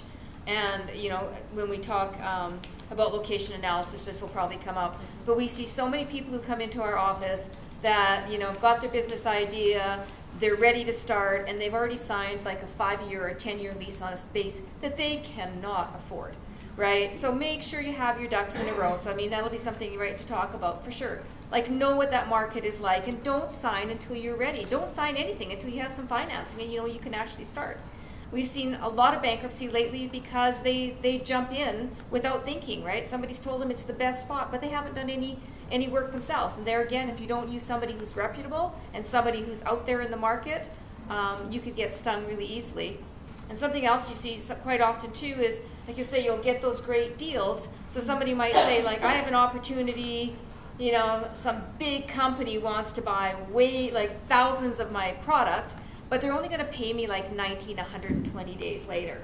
But you gotta pay your bills each month, so you be careful on contracts that you get into that are not gonna pay you for long term. So heads up on those couple things for sure. So make sure you talk to people about that before you jump in. You're good lease people. It's better to sign a 1-year lease that costs a little bit more than a 5-year lease that you're stuck with when you're first starting out. Okay? And you can work it in where you get a 1-year lease with a 5-year renewal. The lease people can do amazing things for you. They can't always, but they can. Yeah. Right? Like they'll do their best to They'll do do whatever their they can, best. because Yeah. it is better to do a 1-year lease or a 2-year lease with a 5-year renewal after that. And they'll work hard to find you that right place with those right terms to mitigate your risks there too. It's all about risk, eh? It is. Everything we talk Yeah. about is risk. Yeah. There's one question and then we're gonna take a break. When you create a contract with customer, can you like specify in your contract that it be like altered as business goes? Oh, sorry, I missed the last part. Altered Could it be as what? altered as the business goes? Goes along, I guess. Yeah, so the question is, so if you create a contract with someone, can it be altered as business continues on? And sure, it can. You want to make sure that you're not getting into an agreement to agree to something later where it's not going to be defined. But subject to that caveat, yeah, you can have a contract that does change as circumstances change as you move forward, for sure. See a lawyer on that one. Will you guys stick around for our break? We have a 15-minute break. If you guys will stick around, that would be wonderful. So you could address some of your questions to them during the break, or make an appointment, or let them know that you're going to come see them. But I know we could spend the whole night on this, couldn't we? Yeah. So thank you very much, you guys. I appreciate your time.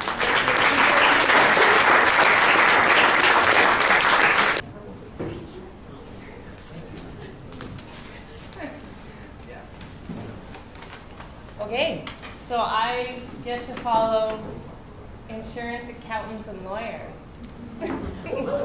But we are going to talk about just networking for about 10 minutes. I am an insurance with A-Win Insurance and the CEO there. We've had that company for 4.5 years. Did you say 10 minutes? Sorry? You said 10 minutes. I can't hear you. How long did you say you were going to do it? 10 minutes. Yes, excellent. Sorry. Okay. I heard 20 and I don't want to cut off the Okay, no, 10 minutes. So, so we'll just talk about networking. To me, I think it's one of the most important things. I know you're here, you're doing your business planning, you're asking the right questions, you're getting your legal advice and your accountant advice and your insurance broker advice, you're doing your business plans, you're following your cash flow. All of that is fantastic. If you have a great product and you can't talk about it, you're in trouble. Like, that's just the hard, cold facts. And I've seen lots of people, talk to lots of people about different businesses along the years. I've been in business for a long time in different capacities. But you need to just be able to have a conversation about what you do. And that is really just what networking is. People get this freaky feeling that it's salesy, or it's pressing palm, or all these things. But I can walk in a room. I know lots of people on the panel. I know several people in the room already. And that's just because I'm connected, and that took a long time, but I was never afraid of it. So I had top 5 things I would suggest. Be great at asking questions. Lots of people think if they're not naturally extroverted, that they can't network. I think some of the best people who tell their stories are the introverts, because they know how to shut up. This was something a girl like me had to learn. And they know how to ask questions. So it's kind of like dating. Like, I have 2 stepsons and I had to teach my oldest stepson, like, you gotta be able to ask questions. So you gotta, like, some of my favorite questions are, tell me your story. That is literally one of my favorite questions, and people talk for a long time about themselves about that. So if you're just talking to find out about business, tell me your story. How'd you get in the industry? Was this what you thought you were gonna do? You'd ask me if I was going to be running an insurance brokerage. The answer would have been no. So what did you think you were going to do? Just be good at asking questions, and people will always be comfortable talking about themselves. What was their biggest challenge they faced in their first few years? Did they have mentors? Did they ever thank their mentors?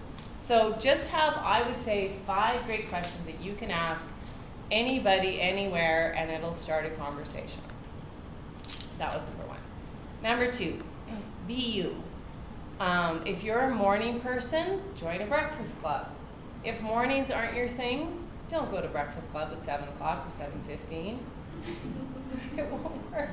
And the rest of the group there will be like super excited to have 19 million cups of coffees. I did it today with several people in the room here.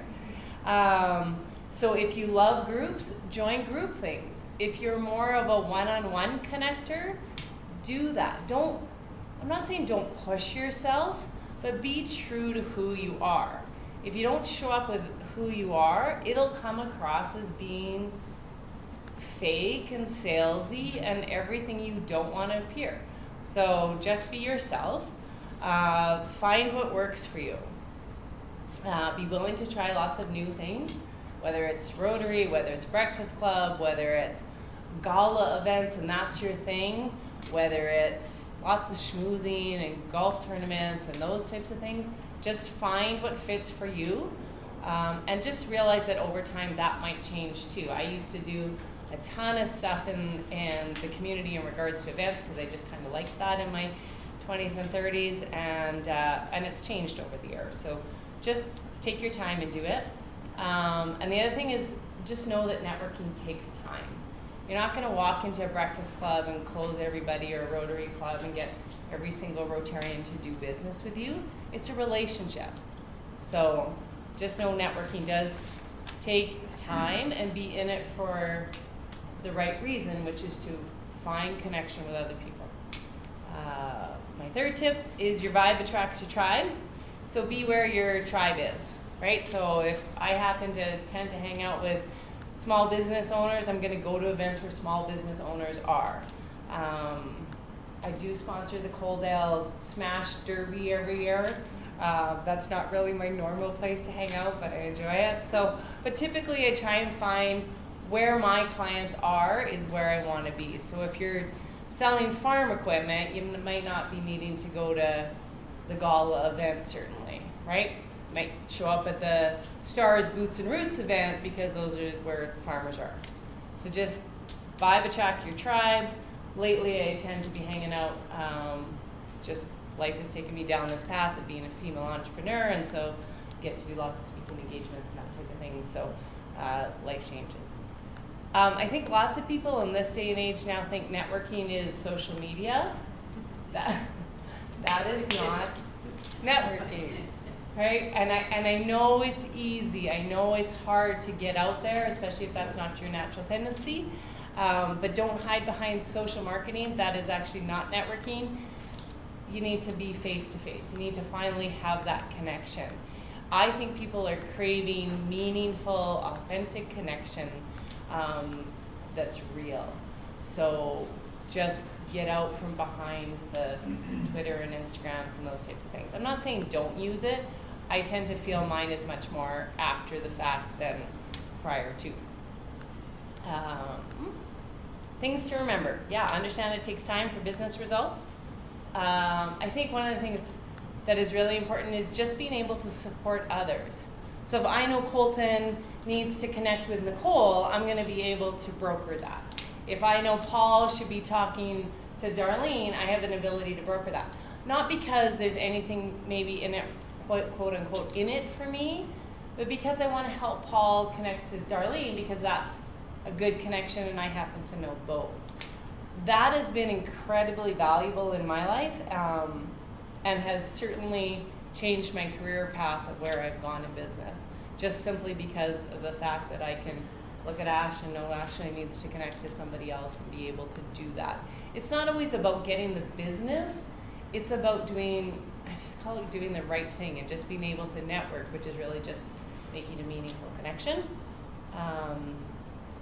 You know, I remember when I first joined Rotary, and it was, Laura Lee will appreciate this, she's been in Rotary a long time, and this old guy in the group, his name was Bob Shackelford. He used to run all the Paramount printers, or Paramount movie theaters here in town, and a lot of people grew up working for Bob, and he's a tiny little guy, and really well known in the community. And he said, well, kid, he's like, I want you to remember one thing. He says, everybody puts their pants on one leg at a time, right? So it was that sort of feeling of, doesn't matter who's out in the community. I have actually found the people that you think have these big, massive, elaborate stories are more willing to spend time with you and share their story. Don't be intimidated by the story that people have behind them. They're often the most willing to help. So those were my kind of 5 tips. I said I keep it under 10 minutes, but I'm open to any questions on networking. Can I add to your first one when you Sure. say, like, you know, I ask people and you know, their stories and stuff. And I don't know how many times I've been at events where, you know, you'll ask, you know, somebody will come up and say, so who are you, what do you do? And you can see that they're just frothing at the bit because they really don't want to listen. They want to tell you all about them, right? And you can see them kind of working the room and doing stuff like that. You'll never do business like that. I mean, there are, you know, like if you ask a question and you know, you want that respect, earn it. You know, genuinely listen. So when you walk away from that conversation, and if you don't know a lot of those facts, boy, you need to go back to like 101 on listening and caring about people, because everything in today is relationship building. Yes. And you know what? You'll do that, and I'll tell Tanya, I'll go like, oh my God, I was at this event, and you know, did this guy kind of corner you because he was only worried about his business, even though he came across, you know, not at all that way. And then she'll go, oh yeah, and you tell 2 people it's a small city, right? So genuinely listen and care, and people will help you. You know, there's so many people. That's the one nice thing about being in Lethbridge is there are people here. It's a small town, and it, you know, keep to your focus and be honest and true, and people will help you. You have one online, you might be able to help. Oh, sorry. I don't have any balls with her. I got nothing. Question. Yeah. I was gonna say one thing that I did right from day one at Rotary 14 years ago or whatever, but one of the best things I ever did when I moved to Lethbridge. But sit at a different table. You Yes. can always sit with your friends. Always sit with your friend. So if a partner and I go in together to an event, she goes one direction, I go another. Because make new friends. Learn about other people. You can sit with your friend at the bar later. You don't need to sit in them at the event. So split up. Buy, conquer, learn, grow, get to know people. I have a really good friend and we call it our wing girl thing, but we'll go into a trade show, we'll do something else. And she's a financial planner, and it's easy for me to introduce her, way easier for me to introduce her than to talk about myself. So I'll say, this is so-and-so, she really does this type of business, she tends to look for clients that are like you, and she does the same for me. The wing girl, wing guy approach, brilliant, right? Which kind of goes back to the same sort of thing as sitting at a different table. But if you can tag team with somebody who's like a complementary business, and you got all your neighbors right beside you here. We call those power groups. Oh, pardon. I just call it a wing girl. Yeah. Because you're just people that complement each other. Yeah. Go out with a lawyer and an insurance broker. That's a power group because you can do amazing things together. We have a gal online, and the Zoomers have been getting her suggestions, but I think you could offer her some too. She is in the tourism business in Crow's Nest Pass, and she'd really like to know how to get her foot into Lethbridge. So I bet you have some good. She's in the tourism business in the Crow's Nest Pass? Mm-hmm. And she Uplifted Ventures is the name of her business. and she wants to get into Lethbridge? Mm-hmm. So we've given her some, like, go to the Chamber of Commerce, make some mingles, go to, you know. Oh, how does she market her business at Crow's Nest Pass in Lethbridge? Is that the question? Yeah. Sure, yeah, I think the Chamber of Commerce is brilliant, right? I think Chamber of Commerce, There's some tourism groups that just do southern or southwest Alberta tourism. So yeah, I'd be research talking that to when you Chinook can. country, right? It's Yeah, so there's a few, yeah. Like I think Dan Reeves, or does he do some sort of website that's kind of southwest Alberta or something like that? Yeah, Lethbridge.com. So there's lots of avenues for sure. Yeah. But yeah, reach out to probably a Chamber of Commerce would be a great idea. Yeah, there's been other ones too, but I knew you would have extra ones to have. yeah, yeah. And Julie, Yes. Trish? Oh yeah. Have you got, like, memory tips? Because I am the worst person at remembering names in the world. I remember all sorts of things about a person, but I cannot remember their name. And there's nothing worse than meeting somebody with whom you've had some, good, great conversations and being like, hey, how are you Right. today? As opposed to being like, hey,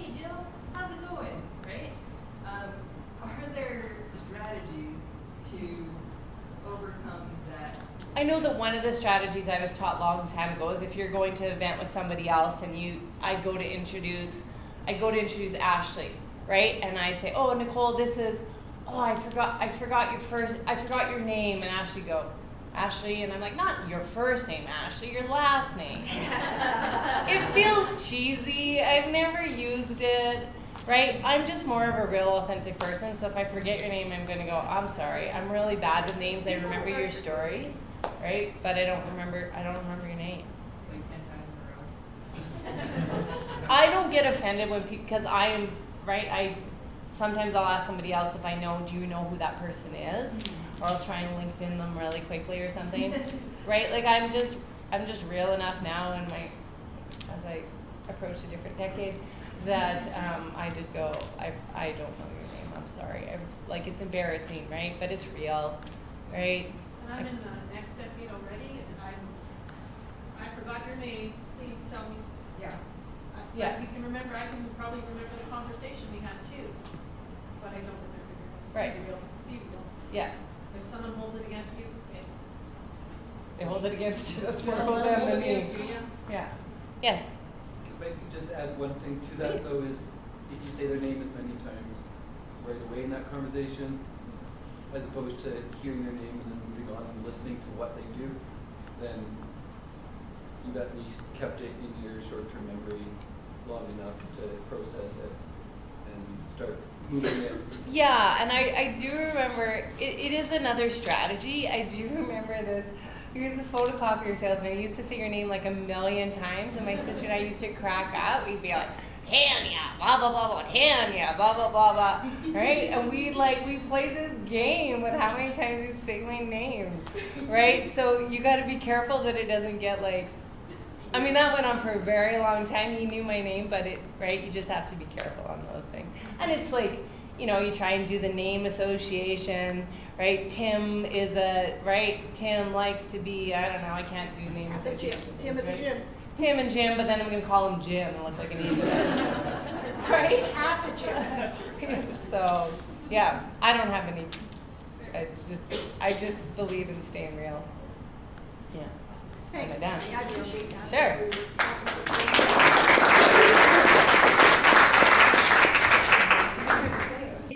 Welcome to Jayden and Ashley from, sorry, see, I was doing the name thing and it wasn't working. From Addison Young, they're going to speak to us about location analysis for your business. So, welcome. All right, thanks for having us. Ashley and I work together here at Addison Young. We pretty much partner on everything that we do together. So all the listings and stuff like that, me and Ashley share together. So we thought it'd be really good to kind of tag team our presentation here today. So we're gonna give you just a basic outline really, really quickly. We're gonna fly through this, what commercial real estate is, what's involved in the leasing process, and just kind of the ins and outs of that. So, and afterwards, we're gonna have some Q&As as well too. So hang on to your questions and hopefully we'll be able to answer all those for you guys there. So good, start off here. So first thought I got here is, what is commercial real estate? The term commercial real estate refers to the buildings or land intended to generate a profit either from capital gain or rental income and are primarily occupied by a business or owned with the intent to create investment returns. The commercial real estate market is serviced by partial and full-time service brokerage firms. So Addison Young, that's all we do. We just do commercial brokerages, commercial real estate. A lot of the brokers in town here do a little bit of a mix, but we stick to one thing because we know we're best at that. So I wouldn't even know where to start with when it comes to selling my home there. So what's a commercial real estate broker? A commercial real estate broker, associate, or salesperson is licensed to trade in real estate. So we actually full on had to go back to school and get a license to be a real estate agent. I took the test probably 3 times too many times to get my license, and I spent a lot of money doing that. But we actually are licensed to do that in Alberta. Every province is actually different as well, so you need a specific license in that. So, and you even need to do specific license in different things now. So back when we got our licenses, it kind of encompassed everything for real estate in general. So we could do commercial, residential, industrial, or investment, whatever it was. But now it's all changed. So you need to have your specific license for residential and for commercial. So moving on here quickly. So what is our job? So we're basically, honestly, we're salespeople. We sell locations and we sell properties. they just touched on it, we're networking as well. So we meet people, we network, we go to social events. We bring. I'm the worst. I'm the worst. I love it. I love doing that kind of stuff too. So it's fun. But we bring people together, we bring prospects together, and we put deals together, and we also negotiate. We're also in the business of economics and financial analysis. So we determine market values for customers, and trending those values forward. We calculate returns, and also inputs and risk on those returns. We do company forecasts and even corporate planning for customers as well too. We're project managers, so we do a lot of due diligence. So it includes like reading reports, like environmental reports on properties, RPRs, and other stuff as well. We talk about zoning, we do city planning, talk with the city on planning, we do development approvals, and we even touch on construction costs and schedules. So when we do finally have a client, first off, we evaluate your needs. So like Laura Lee touched on, we evaluate essentially where you are in the process of locating your business. So it's finding the location is the glamorous part of it. So a lot of times that we find people are a lot farther behind in the process where they need to be. They think the first thing they need to do is find a location, when in reality that's not the first thing you need to do. You need to make sure all your ducks are in a row to make sure you can afford that location, right? So you need to have your business plan, and we also we help you locate where your business needs to be, and also the competitive advantage of that location. Real estate needs to work within your budget, so you guys need to know, like I said, where your budget is. Can you afford the space? Also, where's the top and where's the bottom of that as well too, so we can work with all in those aspects. So how much space do you actually need today, and can you afford to grow into that space in the future? What will you be doing in that space as far as renovations, how are you going to operate your business, and also what location will suit my business best? So knowing all the above there. So. As well, we do a lot of location analysis. So involved in that, there's traffic counts, right? What neighborhood you're in, the access of the property, where the ins and outs of the parking lot, parking in general. That's a big issue for our downtown. Interior improvements. So what are you going to do in that space? And also, are you going to be purchasing your space, or are you going to be leasing your space? Quickly here, the cost analysis. So purchase side of things, typically what we see right now is the lenders are looking for about 20 to 30% down, but it really varies, depends on where you guys are financially. So you can qualify for a lot higher or even for a lot lower than that. So when you purchase your space, it works similarly to what your house mortgage would be. So currently we find the lenders are expecting a lot more, and you're needing a lot more to qualify to purchase your space. So that being said, leasing is a very good option if that's not the case for you guys. Typically, when you lease a space, you can lease it from 1 year to 10 years. We even see 25-year leases with the big guys like McDonald's and stuff like that. But typically for a small business, local business, we do about between 1 and 5 years. Once you get your lease in place and once you start to renegotiate that deposit, what's involved in that lease is your deposit. So you need to have some cash up front as well to be able to put that deposit down. And Ashley will touch a lot more on this. I'm just going to kind of cover it broadly here for you guys, but I should go into that deeper. And also in the lease, there's things that you're responsible for and that the landlord's responsible for. So the landlord is responsible for the building and maintaining that building. But everything inside that space, that's all up to the tenant, you guys there. So, and you can negotiate what you need to do as well, or who's involved in that, or how much money is going to be involved in that in the very beginning, and how much the landlord's going to put in for you to build out the space for his building there. So the basic rent. So there's kind of two costs you need to look at when you're renting your space. You have your basic rent and you have your additional rents, or your operating costs, or your triple net costs. So your basic rent is the rental value that the landlord wants for their space, which is like, there's a market rate for each one of those, and I'll touch on that a little bit further. So, and your additional rent, or triple net rent, really contains three things. That's why they call it triple net. It contains your operating costs, your common area costs, it contains your common area costs, or your CAM, which is like the cost to vacuum the space or cleaning a parking lot or anything like that, the property taxes, and then the building insurance. So like the guy said, when you're going to get insurance, you don't typically need to get insurance for the building. It's your business insurance. It's the stuff that's encompassed on the inside of your space, and you don't look for insurance.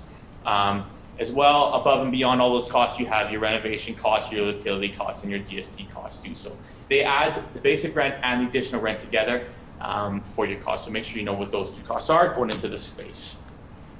Quickly touching on zoning here, your business will be classified under a zone, whether it's industrial, commercial, residential, or public. this is a zoning map here in the city. You can kind of go on the city website, kind of click on where you want to be located and find out what the zoning is. If you don't fall within that zoning, you'll have to jump through some hoops to change the zoning, or the city just may not even let you do that. So this is an example of what commercial general is, which is pretty much all the downtown stuff is. And these are some permitted uses that you can see there. So like animal care minor, that's just like a veterinary. So fitness facilities, financial institutions, anything you can kind of think of as far as in the retail and office-y is kind of classified under the general commercial there. So for industrial, the average lease rates right now are about $8 per square foot, and that's an annual cost. So what you do is you go $8 times your square foot, and that'll give you your annual, then you divide that by 12, and that'll give you a monthly. So your additional rent right now in the industrial park is $3. Your additional rent or your operating costs there, and those three things are, again, is your property insurance, or property taxes, building insurance, and then it's your common area cost. So that's $3. So in the industrial, costs are always a lot lower, partly because the taxes are lower there, and there's more spaces involved in doing business in industrial parks. So space goes for a little bit cheaper. Office space, our average rates are about $17 per square foot for your Class A office building, and about $10.50 for Class B. And you can see the additional rents there, how they vary as well too with those spaces. For retail rates, for your top rates, we're on average about $28.75, and I've seen up towards of $40 a square foot as well in your top retail rates. That's for your A class, and those are your super centers. So stuff that's going up over here in the crossings, those stuff all we start at about $35 a square foot, plus your additional rent was actually $13.50 over there. So you're about $4,000 for every 1,000 square feet per month that you rent over in the crossings over there. So definitely high. When Zoomers are asking how they can find out the square foot rates of other locations, so this is obviously Lethbridge, so is there a place that they can? I would say it just has to be advertised. So on our website, everything that's listed will have a price typically to it, or if not, there'll be a way that you can contact or find someone there who has that rate for you to be readily available for you. So Contact. If it's not for lease for sale or for lease, if it's not there won't be any rate attached to it, obviously. But market rates are pretty standard. So Asher and I can give you a pretty good estimate just knowing on a base location in the city of what rough rates would be. Not across the province, no. If it's advertised on a per square foot basis, it's generally advertised by another real estate brokerage. Yeah. If you're looking on Kijiji, you might find something that's $1,600 per month, and that would encompass all of your costs because it would be done privately. As soon as landlords get into more tenants, they generally do a per square foot basis because it makes their accounting at the end of the year a lot easier. So. Yeah. Okay. And over to the process here for Ashley. I love public speaking.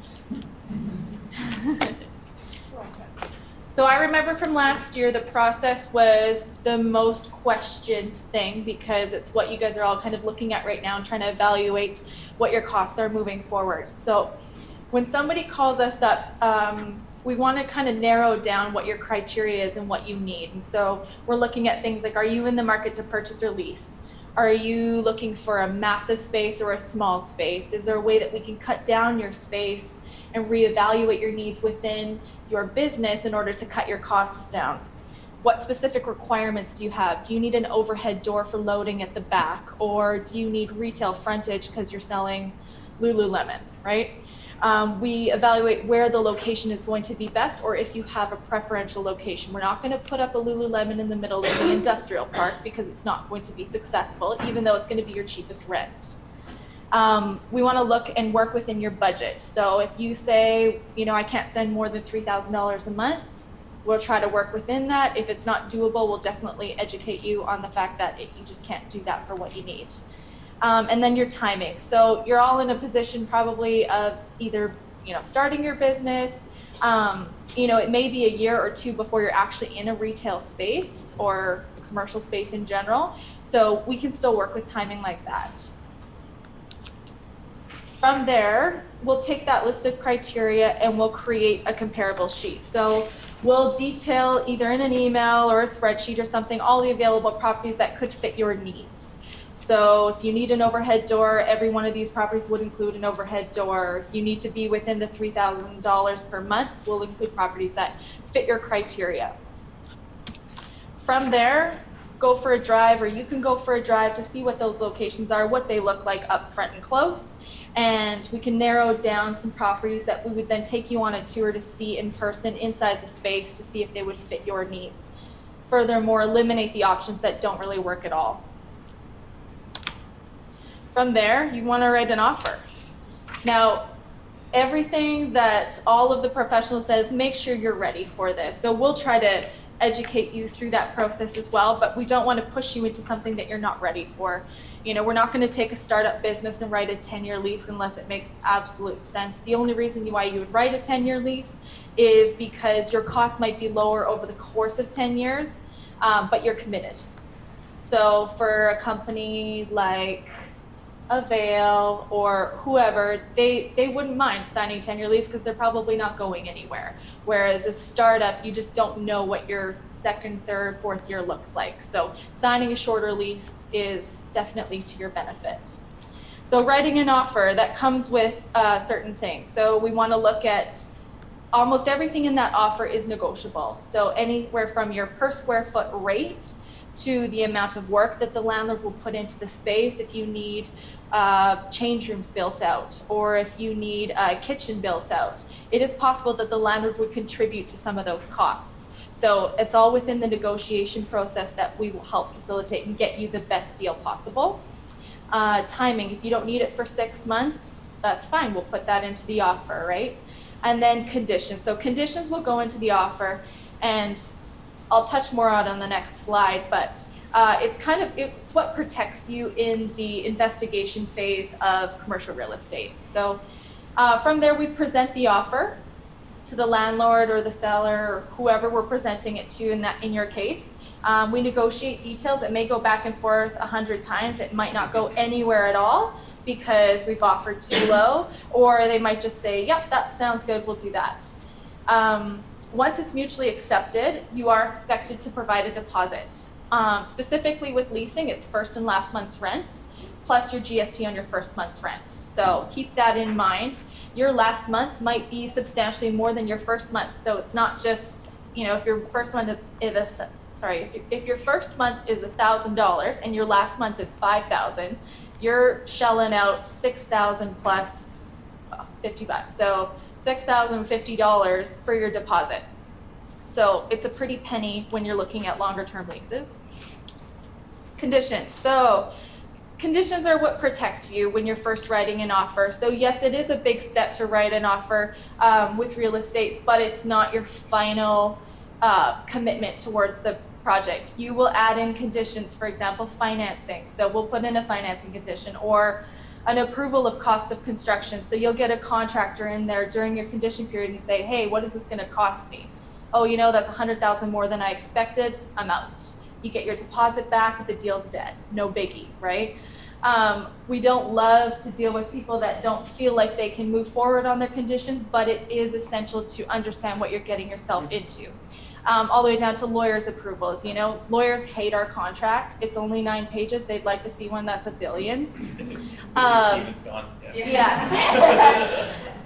So we want to give the lawyer a chance to review the documentation that we've put together, because we're not lawyers, we're not accountants, we're just real estate agents. So give the professionals a chance to look at your documentation. If they want to make changes within that condition period, they have a chance to. If it turns out that you got your financing, construction costs are great, your lawyer loves your contract, then you can go ahead and remove your conditions, and then you'll move forward with your deal. So, and right after that, you open for business, and that's it. So there's a lot of other stuff that doesn't have to do with real estate in between, but for the most part, it's knowing your numbers and understanding what those numbers mean and what your costs are at the end of the day. That's it. Talk a little bit about your shared work accommodations. We share an office. Don't you have a networking building per se where people can rent space from you, sort of like? So our building is called the Network Building. It's owned by a man named Rolly. About, a decade ago, it was the networking building. So people could rent individual offices in the building and kind of start their business off. It's no longer that. We encompass the 3rd floor. I mean, we have a spare office if someone really needs a space. But there are different businesses within the downtown and around it. Like Awin, they have offices that they rent out as well in their space because there's some extras. There's, there's co-working spaces, the Port or Hive. We also have like different buildings that are starting up downtown where they'll rent out individual offices for people. And that does foster networking and collaboration within different businesses, which for us is what's kind of, kickstarted our success for the most part is the ability to collaborate with each other. So yeah, there's even buildings like that downtown as well too. That there's basically one entrance, but several spaces within that entrance, right? So you can get your small space, like you don't want to jump into that 3,000 square foot space for your business yet. You're just taking it out of your home. So you want your 500 square feet just to test out the market for a year and see how that goes. So we do have some of those locations as well available for you too. Yeah, yeah. Does anyone have any questions? I'll throw a question out. So if somebody leases a space, yeah, and say I decide I'm going to lease 3,000 square feet, but I only need 1,000 because I'm going to grow into it, can I sublease that, or does my contract have to state that I can sublease? Your contract has to state that you can sublease. Most landlords will welcome it because they want you to take up the full 3,000 square feet and pay rent on it because you're liable at the end of the day.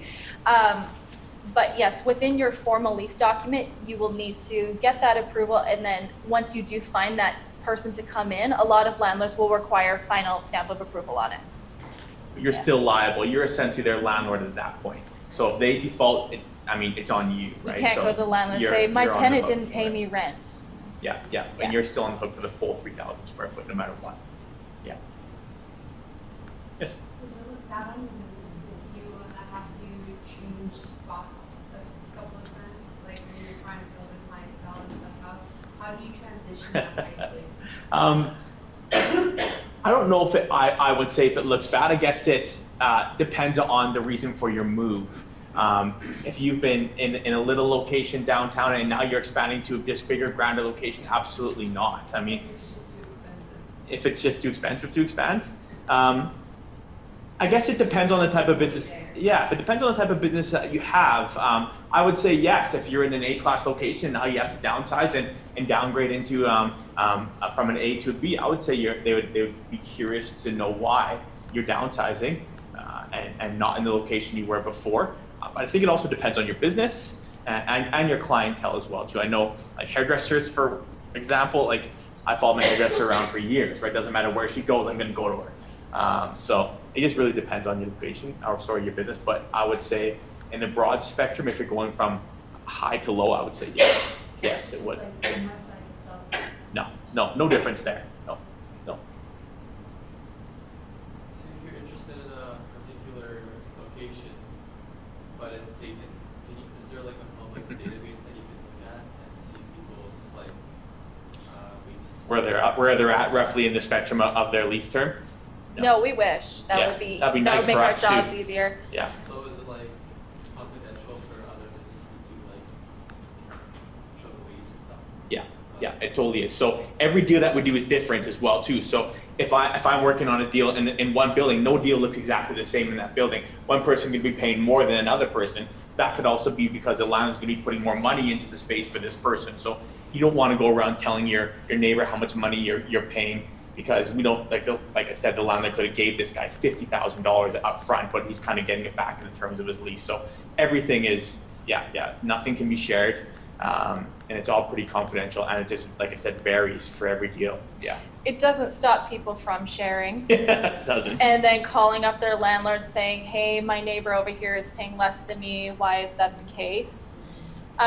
It puts the landlord in an awkward position, but most of the time it's, I gave you $50,000 to build out your space and I didn't give them anything. Yeah. So there's always a good decent reason. explanation. Yeah. If you're going to sublease, do you get to see what their lease is? Like if You can request it. So I just did a sublease, and part of that documentation said that the person that was subleasing the space needed to see the lease, and they probably should, because they need to abide by the same rules and guidelines that the landlord is saying to the first tenant, right?